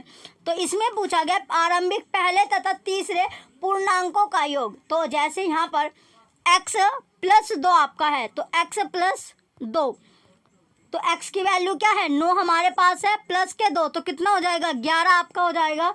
तो 11 जो होगा इसका आंसर आएगा। 11 क्या है इसमें? आरंभिक पहले तथा तीसरे पूर्णांकों का योग, तो 11 आपका आएगा। 11 ये आपका 11 जो है यहाँ पर आपका आ गया। तो अब इसमें आगे जो क्वेश्चन था, क्वेश्चन नंबर 55 में x की वैल्यू 9 आपसे थी, तो 9 इसमें आ गई। देखिए ये तो आपका x प्लस 2 है, ये तीसरा पूर्णांक आपका था, ये पहले की यानी 9, और 11 और 9 जब हम जोड़ेंगे तो कितना आएगा? 20 आपका आएगा, और 20 ही इसका आंसर होगा। यानी दोनों का योग इसमें पूछा गया था, तो दोनों का योग आया 20। तो 20 जो है ऑप्शन 4 में आपका है, और ऑप्शन 4 यहाँ पर राइट हो जाएगा। अब आता है नेक्स्ट क्वेश्चन। अगले क्वेश्चन की ओर बढ़ते हैं। नेक्स्ट क्वेश्चन क्या है? Question number 56। इसमें पूछा गया है क्वेश्चन 56 में कि निम्न सारणी में किसी डिब्बे में रखे गए विभिन्न फलों की संख्या को दर्शाया गया है। तो फलों के प्रकार है, संख्या दी गई है, जिसमें आम, सेब, संतरे, अमरूद और अनार है। इनकी इसमें मूल्य आपको दिया गया है। तो यदि उपरोक्त आंकड़ों का एक पाई चार्ट बनाया जाता है तो उस त्रिज्या खंड का कोण क्या होगा जो सेबों को दर्शाता है? जो किसको? जो एप्पल है, जो सेब आपका है, उसको दर्शाता है। तो यहाँ पर सबसे पहले तो हम इनका टोटल कर लेंगे। जितनी यह संख्या आपको फलों की दिया गया है, तो 44 प्लस 56 प्लस 42 प्लस 30 और प्लस 38 कितना हो जाएगा? अगर हम इसे जोड़ते हैं टोटल ये आता है 210। तो टोटल फल कितने? यानी ये 210 के आपके हो गए। अब पूछा गया है सेब का, यानी एप्पल का। तो सेब का जब हम निकालेंगे तो सेब का क्या है? 56/210 आपका हो जाएगा, इनटू किसमें? यानी परसेंटेज में। यहाँ पर आपको डिग्री में दिया गया है, तो 360 डिग्री आपका हो जाएगा। अगर परसेंटेज में देते तो मल्टीप्लाई जो होती है वो 100 से आपके हो जाती। अब है यहाँ पे हमें डिग्री से निकालना है, तो जब हम इसे सोल्व करेंगे आगे, इसके बाद ये आपका हो जाएगा 56/210 इंटू 360 डिग्री आपका जो है, तो 0 से 0 आपका कट गया, 0 से 0 आपका कट गया। अब है कि 7 से इसे काटेंगे, 7 या 21 हो जाएगा, और 7 या 56 आपका हो जाएगा। अब 3 जो होगा, 3 से इसको काटेंगे तो 3 एकम 3, 3 दूनी 6, 12 3 36 होता है। 8 और 12 की जब हम मल्टीप्लाई करेंगे, 12 8 96 आपका होता है। तो कितना आंसर आएगा? 96 डिग्री आपका आएगा, और 96 डिग्री ऑप्शन 4 में है। ऑप्शन 4 राइट हो जाएगा। चलिए अब नेक्स्ट क्वेश्चन आता है, क्वेश्चन नंबर 57। क्वेश्चन नंबर 57 है कि ऊपर से खुला हुआ एक बक्सा 3 सेंटीमीटर मोटी लकड़ी का बना है। इसकी बाह्य लंबाई, चौड़ाई तथा ऊंचाई आपको दी गई है। 1.48 मीटर, 1.16 मीटर, 83 सेंटीमीटर है। आधार है लंबाई, आधार बराबर है लंबाई गुना चौड़ाई। तो इसकी आंतरिक सतहों पर यानी इंटरनल जो सरफेस है उसके बारे में पूछा गया कि इंटरनल जो सरफेस है उस पर ₹150 प्रति मीटर स्क्वायर की दर से पेंट कराने की लागत पूछी गई है कि पेंट कराने की जो लागत होगी वो क्या होगी। यानी आंतरिक जब इंटरनल आपसे पूछा गया है, जैसे आप जो मकान बनाते हो उसमें अगर आपने चारों तरफ की जो वॉल होती है, दीवारें होती है, दीवार कर दी लेकिन उसके ऊपर क्या नहीं है? छत आपकी नहीं है, तो उसमें पूछा गया। तो यहाँ पर आपको क्या करना है? जो आंतरिक निकालने हैं, तो आंतरिक में लंबाई गुना चौड़ाई आपका हो और ऊंचाई। तो इसमें सबसे पहले हमें क्या करना होगा यहाँ पर कि जो यहाँ पर आपको जो दिया गया है, चलिए इसमें सबसे पहले ये आपका हो जाएगा,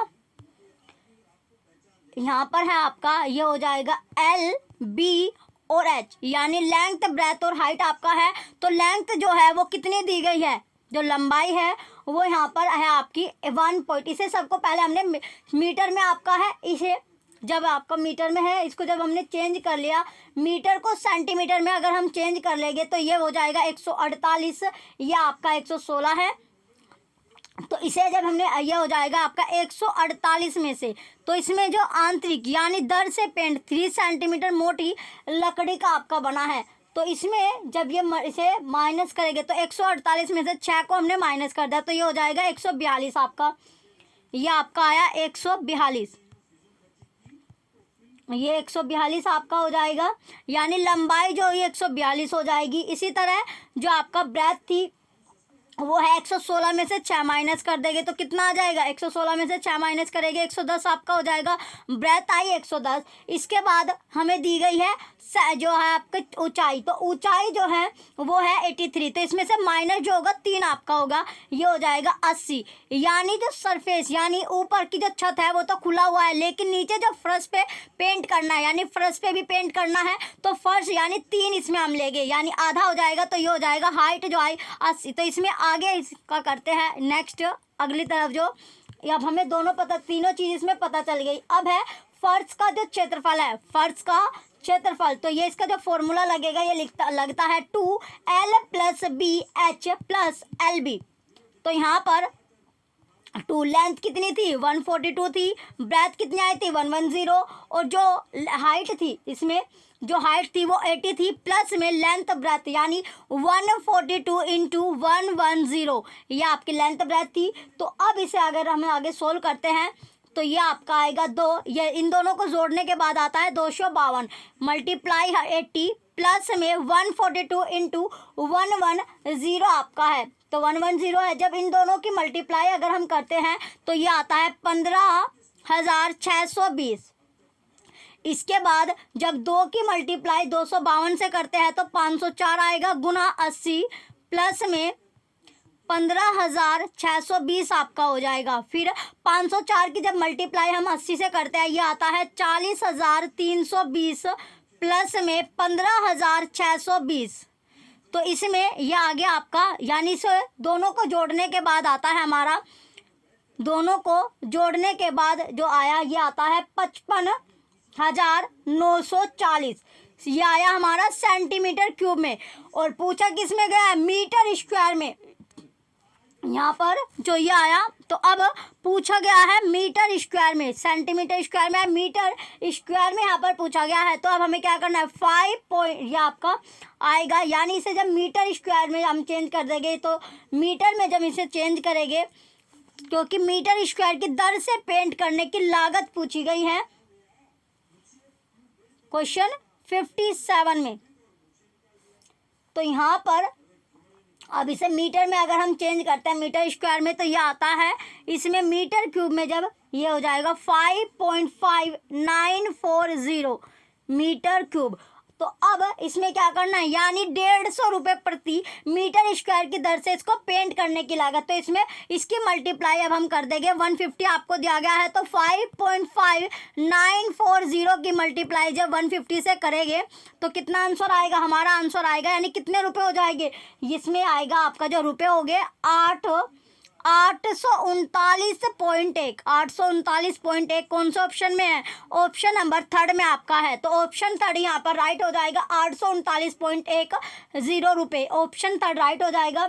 अब आता है नेक्स्ट क्वेश्चन है क्वेश्चन नंबर 58।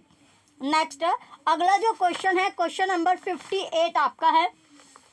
तो क्वेश्चन नंबर 58 में दिया गया आंकड़े आपके हैं क्वेश्चन में, यानी यदि आंकड़े जो है क्वेश्चन में जो दिया गया है आंकड़े आपको दिया गया है कि यदि आंकड़े 30, 80, 7, 3, 17, 15, 21, 24, 29, 23 का माध्य x है, और इन आंकड़ों में 3 को 33 से तथा 8 को 18 से, 8 को किससे 18 से प्रतिस्थापित करने पर प्राप्त आंकड़ों का जो माध्यक, यानी यदि y है तो y और x का अंतर इसमें पूछा गया है, y और x का अंतर क्या रहेगा।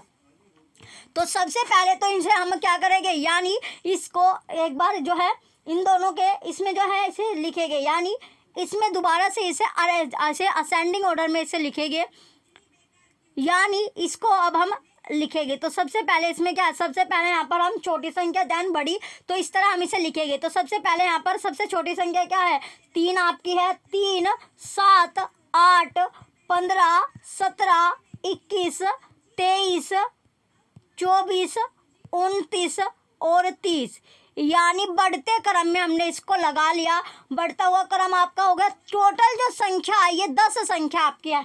कितनी संख्या है? 10। तो इसमें माध्यिका, यानी जब माध्यिका हम निकालते हैं तो माध्यिका निकालने में क्या होता है? ऐसा पद होता है यानी जिसके पीछे जितने पद है उसके आगे भी उतने ही पद आपके होने चाहिए। यानी 4 हमने ये ले लिए और 4 ही हमने यहाँ पर ले लिए।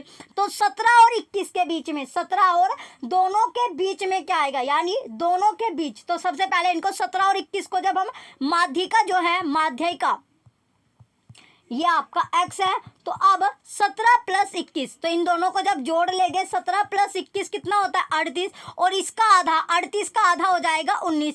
38 का हाफ कितना, यानी 38 का आधा आया 19। तो माध्यिका कितनी आई? जो माध्यिका आई वो 19 आपकी आएगी। माध्यिका कितनी आई? 19 आपकी आएगी। माध्यिका जो है 19 यहाँ पर आती है। तो इसके बाद फिर से माध्यिका है हमारी 19। अब आपसे आगे पूछा गया है कि इसमें जब माध्यिका यानी जो माध्यक है वो आपका, इसमें जब माध्यिका निकल गई 19 आपका आ गया, तो इन आंकड़ों में जो 3 की जगह को जो है वो 33 रखना है और 8 की जगह पर 18 से यहाँ पर आपको अरेंज करना है। तो दोबारा से हम इसे यानी बढ़ते क्रम में इसे दोबारा से लिखेंगे। अब क्या है? 3 की जगह हमें 33 लिखना है और 8 की जगह 18 लिखना है। तो अब 3 हमारा नहीं आएगा क्योंकि 3 की जगह जो 3 को रिप्लेस कर दे 33 से, तो 33 आपका आएगा। तो सबसे छोटी यहाँ पर आपकी आ जाएगी 7, 15, 17, 18, 21, 23, 24, 29, 30 और 33 आपका होगा। यह आपका हो गया। अब यहाँ पर इसमें भी क्या करना है? तो जैसे इसमें भी हमने ये 4 आपका हो गया, यहाँ पर 4 आपका हो जाएगा। तो ये हो जाएगा 21 प्लस 23। तो इन्हें जोड़ेंगे तो ये कितना हो जाएगा? 21 प्लस 23 को जब हम जोड़ेंगे तो ये आपका 44 आ गया। और 44 का जो आधा होता है, हाफ जो होगा वो होता है आपका 22। तो 22 दूनी 44 यानी 22, 44 का हाफ 22 आपका हो गया। तो माध्यिका यानी y जो माध्यिका आई, x हमारी क्या आई थी? x माध्यिका आई था इसमें 19, x माध्यिका था 19 और y माध्यिका जो आया वो आता है 22। तो अब पूछा गया है, अंतर पूछा गया है, y और x का अंतर क्या है? तो y और x में जो अंतर आया वो 3 का आता है, क्योंकि x यहाँ पर जो x था, x की वैल्यू 19 थी तो y की 22, तो दोनों के बीच में यानी y माइनस x। तो 22 में से अगर हम 19 घटाते हैं तो 3 का आपका डिफरेंस आता है, अंतर आता है। 3 ही इसका उत्तर होगा। यानी कौन सा ऑप्शन में आपको 3 दिखा है? ऑप्शन 4 में। तो ऑप्शन 4 यहाँ पर राइट हो जाएगा। नेक्स्ट अगला क्वेश्चन आता है। Next question, question number 59।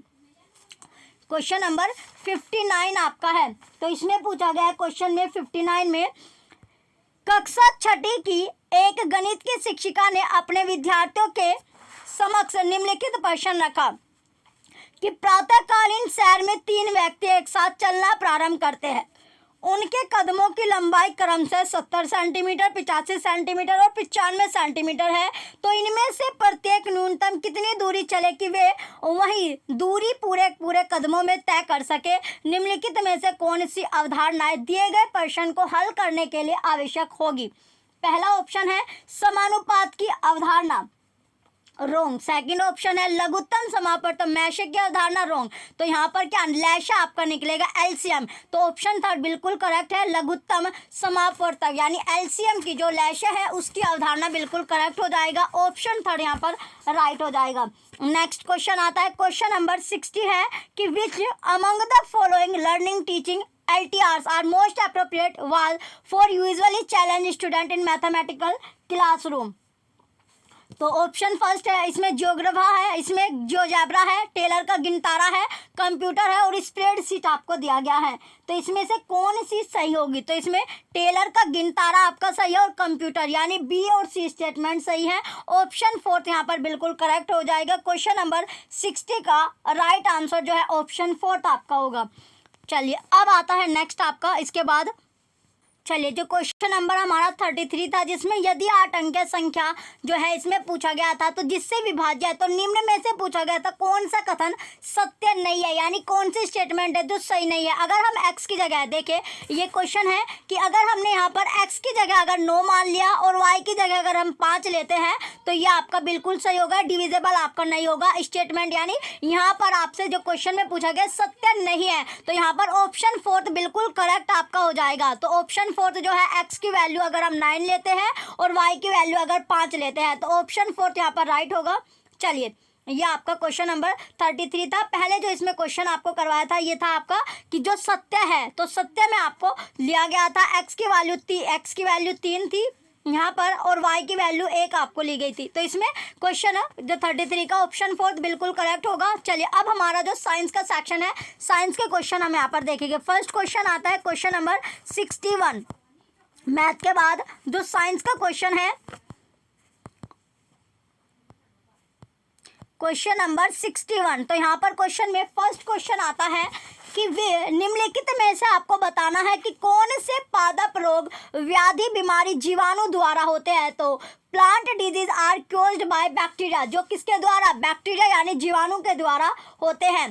तो पहला है इसमें ए, गेहूं में गुण लगना यानी गेहूं का किट।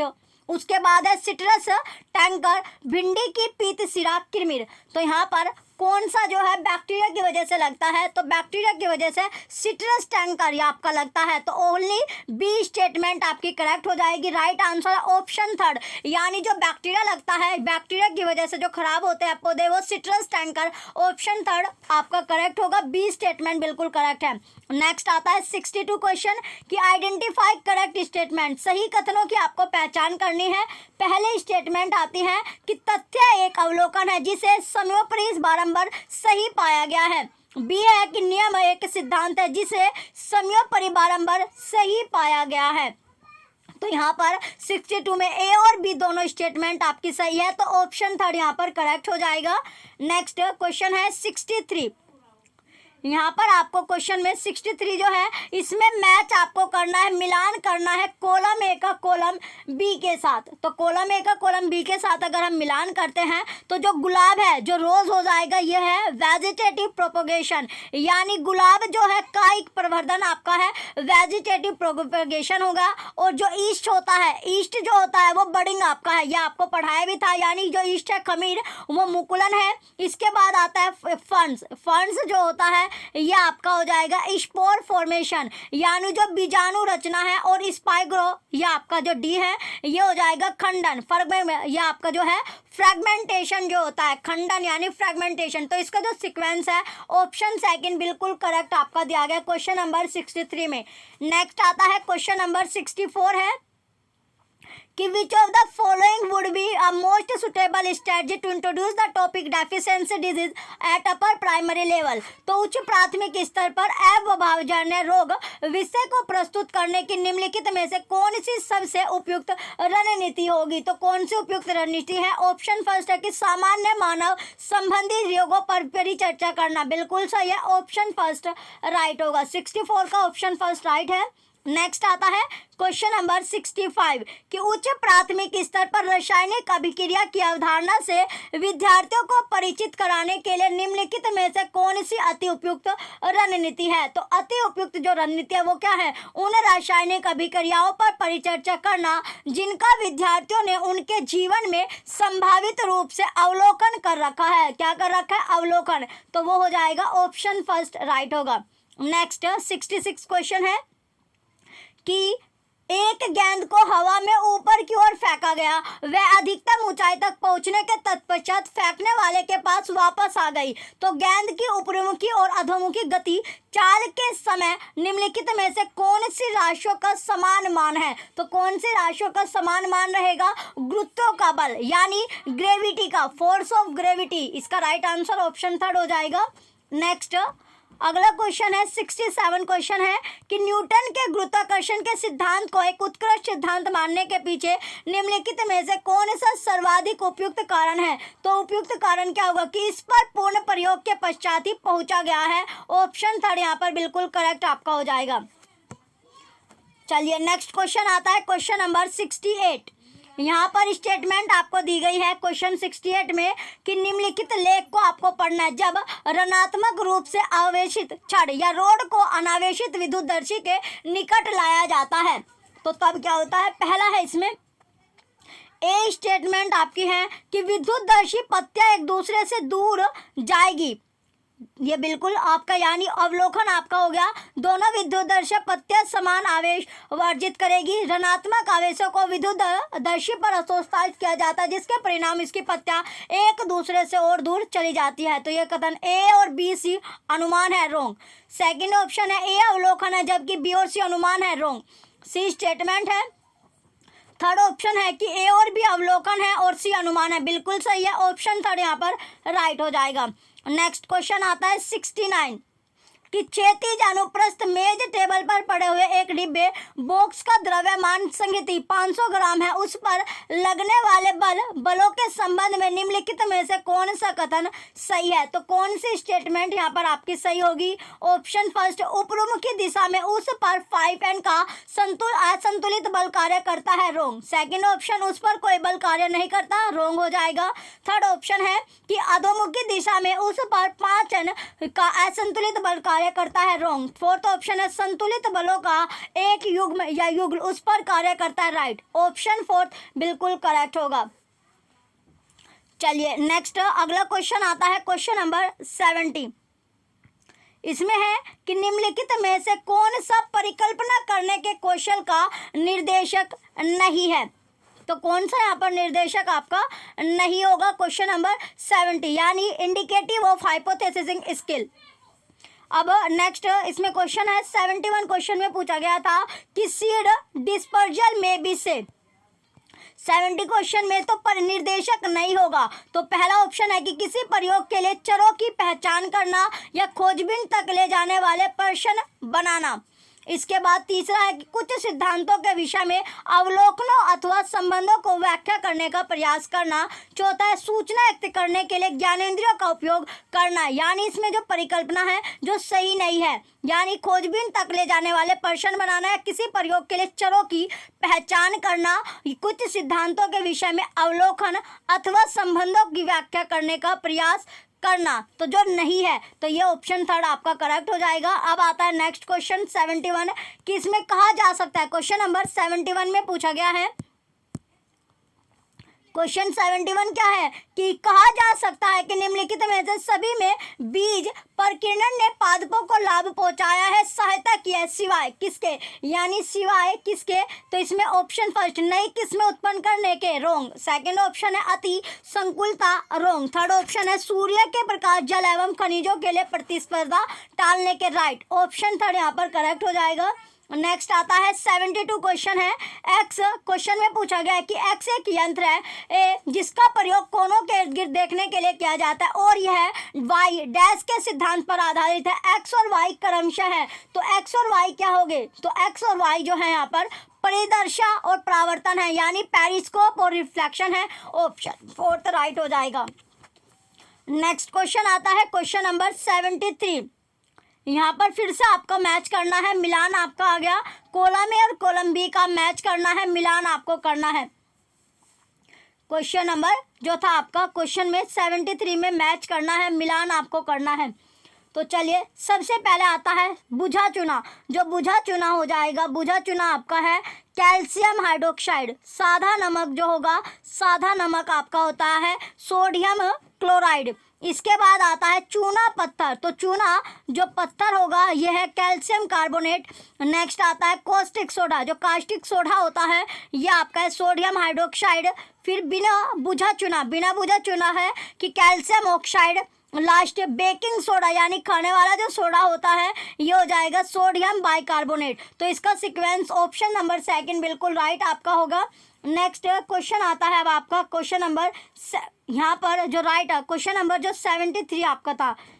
देखिए यहाँ पर जो मैच करना है, मिलान आपको करना था, इसमें था सिलेक्ट लाइन। इसमें क्वेश्चन नंबर 73 में ऑप्शन नंबर सेकंड जो है बिल्कुल राइट आपका है। नेक्स्ट क्वेश्चन आता है 74 कि इसमें पूछा गया अधिकतम और न्यूनतम प्रतिरोध के बीच का अंतर जो कि प्रत्येक 1/3 ओम के 3 प्रतिरोधी को जोड़ने के द्वारा प्राप्त की जा सकती है, वह है, तो वह क्या होगी, वो है 8/9 ओम। ऑप्शन थर्ड करेक्ट हो जाएगा। नेक्स्ट क्वेश्चन आता है, अगला क्वेश्चन है क्वेश्चन नंबर 75 कि निम्नलिखित में से कौन सी गैसें अम्लीय वर्षा के लिए उत्तरदायी होती है। ये क्वेश्चन में बार बार जब हम एनसीईआरटी अपनी कर रहे थे बार बार ये क्वेश्चन आपका आया था। गैसें अम्लीय वर्षा यानी जो एसिड रेन के लिए कौन सी गैसें रेस्पॉन्सिबल होती है, तो कौन सी गैसें जो रेस्पॉन्सिबल होती है, तो एक तो आपकी रेस्पॉन्सिबल सल्फर डाइऑक्साइड होता है, नाइट्रिक ऑक्साइड आपका होता है। ऑप्शन फर्स्ट यानी डी और ई बिल्कुल करेक्ट आपका है, ऑप्शन फर्स्ट यहाँ पर राइट हो जाएगा। नेक्स्ट क्वेश्चन है 76 स्टेटमेंट आपको दी गई है। इसमें पूछा गया है कि अभिकथन आपको दिया गया है कि रात्रि आकाश में तारे पूर्व से पश्चिम की ओर गति करते प्रतीत होते हैं, पृथ्वी पश्चिम से पूर्व दिशा में घूर्णन करती है। तो यहाँ पर क्वेश्चन में यानी दोनों की दोनों जो स्टेटमेंट है सही आपकी बिल्कुल दी गई है, लेकिन जो तर्क है वो अभिकथन की सही तरह व्याख्या नहीं कर रहा है, तो यहाँ पर राइट आंसर ऑप्शन थर्ड आपका हो जाएगा। नेक्स्ट क्वेश्चन आता है 77 क्वेश्चन है कि निम्नलिखित में से पादप पौधे सूक्ष्म पोषकों के समुच्चय लघु मात्रों में पादपों द्वारा अपेक्षित पोषक की पहचान कीजिए। तो सबसे पहले यानी जिंक, जस्ता और लोह मैग्नीज बिल्कुल सही है, ऑप्शन फर्स्ट राइट हो जाएगा। नेक्स्ट आता है क्वेश्चन नंबर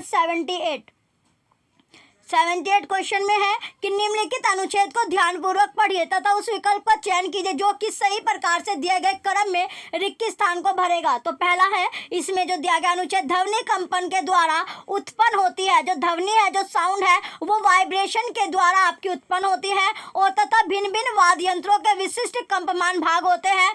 डैश में ध्वनि तानित तारों द्वारा उत्पन्न होती है। वाई में तानित झिल्ली है जो कंपन करते हैं तथा डैश में ध्वनि उत्पन्न करने वाला कंपमान भाग वायु स्तंभ कॉलम है। तो कौन सा कॉलम आपका आएगा, यहाँ पर जो सबसे पहले एक्स में आएगा गिटार, एक्स में क्या है गिटार आपका आएगा। इसके बाद वाई में तबला आपका आएगा और जड़ जो है इसमें सहनाई आपकी आएगी। तो राइट आंसर यहाँ पर आपका ऑप्शन फोर्थ हो जाएगा। नेक्स्ट क्वेश्चन आता है क्वेश्चन नंबर 79 कि एक शिक्षिका अपने कक्षा 6 के विद्यार्थियों को शरीर में गति पाठ पढ़ाते समय निम्नलिखित प्रतिबिंब दिखाती है। कौन सा प्रतिबिंब दिखाती है कि जल यात्रा करती नाव, तैरती मछली और एक उड़ता हवाई जहाज। वह तत्पश्चात विद्यार्थियों को प्रतिबिंबों की आकृति एवं गति के प्रकार को प्रतिबिंबित करने के लिए कहती है। उत्तर देने के लिए विद्यार्थियों द्वारा निम्न में से किन को संभावित रूप से नियोजित किया जाएगा। तो किसको नियोजित यहाँ पर किया जाएगा, सबसे पहले यहाँ पर किसमें नियोजित जो है वर्गीकरण यानी सबसे पहले उसको क्लासिफाई किया जाएगा। क्लासिफाई करने के बाद फिर इसका मापन यानी मेजरिंग आपका होगा। अवलोकन गलत हो जाएगा, आगमनता तक्षशीलता ये भी गलत है। तो ए और डी बिल्कुल सही आपका है। तो ऑप्शन क्वेश्चन नंबर जो 79 है यहाँ पर इसमें क्वेश्चन नंबर जो 79 आपका इसमें वर्गीकरण और अवलोकन आपका सही होगा। वर्गीकरण और अवलोकन जो है ये बिल्कुल सही आपका हो जाएगा। तो इसमें ए और बी बिल्कुल सही आपका है, ऑप्शन नंबर सेकंड राइट हो जाएगा। ए और बी यानी क्लासिफाई करना और ऑब्जर्विंग करना। तो ऑप्शन है जो सेकंड है ए बी स्टेटमेंट बिल्कुल सही आपकी है। अब आता है नेक्स्ट क्वेश्चन है, अगला क्वेश्चन में आपका है नेक्स्ट क्वेश्चन है, चलिए अगले क्वेश्चन था क्वेश्चन नंबर नेक्स्ट क्वेश्चन में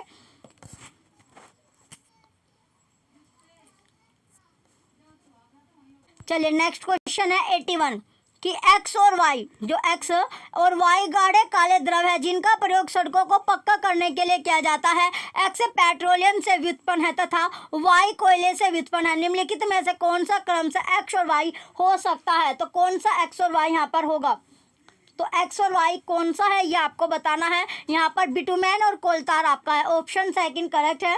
नेक्स्ट 82 क्वेश्चन है, यहाँ पर मैच आपको करना है। ये नीचे दी गई इसमें क्या को सामग्री पर विचार करें, सुमेलन कीजिए। तो कॉलम ए और बी इसमें आपको दिया गया है। तो यहाँ पर है यह उचित सिद्ध करने के लिए सामग्री जैसे तैसे बना दी गई है। इसका निम्नलिखित में से कौन सा कारण नहीं दिया जा सकता, तो रीजन कौन सा नहीं होगा यह आपसे पूछा गया है। तो यहाँ पर मिलते हुए युग्मों का सरलता से अनुमान लगाया जा सकता है, ऑप्शन फोर्थ राइट होगा। नेक्स्ट आता है क्वेश्चन नंबर 83 कि निम्नलिखित कथन को आपको पढ़ना है कि सूखे हुए किशमिश को जब कुछ समय के लिए सादे जल में छोड़ दिया गया तो वह प्राशरण के कारण फूल जाती है। तर्क है कि पादप कोशिकाओं में वर्णात्मक रूप से पारगम्य कोशिका झिल्ली होती है। क्या होती है? कोशिका जो झिल्ली है वो यहाँ पर आपकी होती है। तो यहाँ पर राइट आंसर आपका हो जाएगा क्वेश्चन नंबर जो आपका था। क्वेश्चन नंबर नेक्स्ट क्वेश्चन क्या है? 83 क्वेश्चन आपका है। तो इसमें ए और आर दोनों स्टेटमेंट सही है और आर ए की सही तरह व्याख्या भी कर रहा है। ऑप्शन सेकंड राइट हो जाएगा। नेक्स्ट क्वेश्चन आता है क्वेश्चन नंबर 84 कि इसमें एक पिंड का रैखिक संवेग P उच्च द्रव्यमान संगति m है, गतिज ऊर्जा क्या होगी? तो गतिज ऊर्जा क्या है इसमें? P²/2m। ऑप्शन फोर्थ करेक्ट होगा। नेक्स्ट क्वेश्चन है 85 कि निम्नलिखित में से कौन सा या से कथन सही है? तो कौन सी स्टेटमेंट यहाँ पर सही होगी? खाद की अपेक्षा उर्वरक पोषकों के संबंध में अधिक समृद्ध होते हैं। ऑप्शन सेकंड राइट होगा। नेक्स्ट क्वेश्चन आता है 86 कि निम्नलिखित कथनों को ध्यानपूर्वक पढ़िए तथा सही विकल्प का चयन कीजिए। H1 जो है यहाँ पर रेयोन एक संश्लिष्ट तंतु है। H2 है कि रेयोन को बिना किसी प्राकृतिक कच्चे माल के प्रयोग के बनाया जाता है। तो 86 में इसमें S और 1 दोनों की दोनों क्या है? गलत स्टेटमेंट आपके। ऑप्शन फर्स्ट यहाँ पर राइट हो जाएगा। नेक्स्ट क्वेश्चन है 87 कि निम्नलिखित में से कौन सा शिक्षक के द्वारा कक्षा में प्रदर्शन को कार्यान्वित करने में संबंध में वांछनीय नहीं है? ऑप्शन फर्स्ट परिचर्चा के साथ प्रदर्शन का अनुगमन करना रोंग। सेकंड ऑप्शन आता है कक्षा में कार्यान्वित करने से पूर्व प्रदर्शन का अभ्यास करना, ये भी गलत है। थर्ड है कि समय पूर्व उन संबंधों पर बल देना जिनका निर्माण करना विद्यार्थियों के लिए आवश्यक है। राइट। तो ऑप्शन थर्ड यहाँ पर बिल्कुल करेक्ट आपका हो गया। नेक्स्ट क्वेश्चन आता है क्वेश्चन नंबर 88 है कि निम्नलिखित में से कौन श्रेष्ठ रूप से विज्ञान संदेहवाद को बढ़ावा देता है? कथन की व्याख्या करता है। तो कौन यहाँ पर व्याख्या करता है? ऑप्शन फर्स्ट वैज्ञानिक उन्मुक्त विचार वाले होते हैं तथा अपने विचारों को रूपांतरित करने के इच्छुक होते हैं। रोंग। सेकंड ऑप्शन है विषयनिष्ठ अनुभाविक साक्ष्यों के आधार पर वैज्ञानिक दावे की वैधता को आंकते हैं। राइट। तो ऑप्शन सेकंड यहाँ पर करेक्ट हो जाएगा। नेक्स्ट आता है क्वेश्चन नंबर 89 कि निम्नलिखित में से कौन से कथन लोहों में जंग लगने के संबंध में सही है? पहली स्टेटमेंट है यह लोहे और ऑक्सीजन के बीच जो रासायनिक यानी केमिकल रिएक्शन होती है उसको शामिल करता है, बिल्कुल सही है। बी स्टेटमेंट है यह एक ऊष्म अपाक्षी अभिक्रिया है यानी एक्सोथर्मिक रिएक्शन होता है, ये भी सही है। थर्ड है यह सामान्य ताप यानी कोष्ठ ताप पर हो सकता है, रूम टेम्परेचर पर, यह भी सही होगा। यह उत्क्रमणीय अभिक्रिया है। रोंग। तो यहाँ पर ए, बी और सी तीनों स्टेटमेंट सही है। ऑप्शन फर्स्ट राइट हो जाएगा। अब आता है नेक्स्ट क्वेश्चन आता है क्वेश्चन नंबर 90।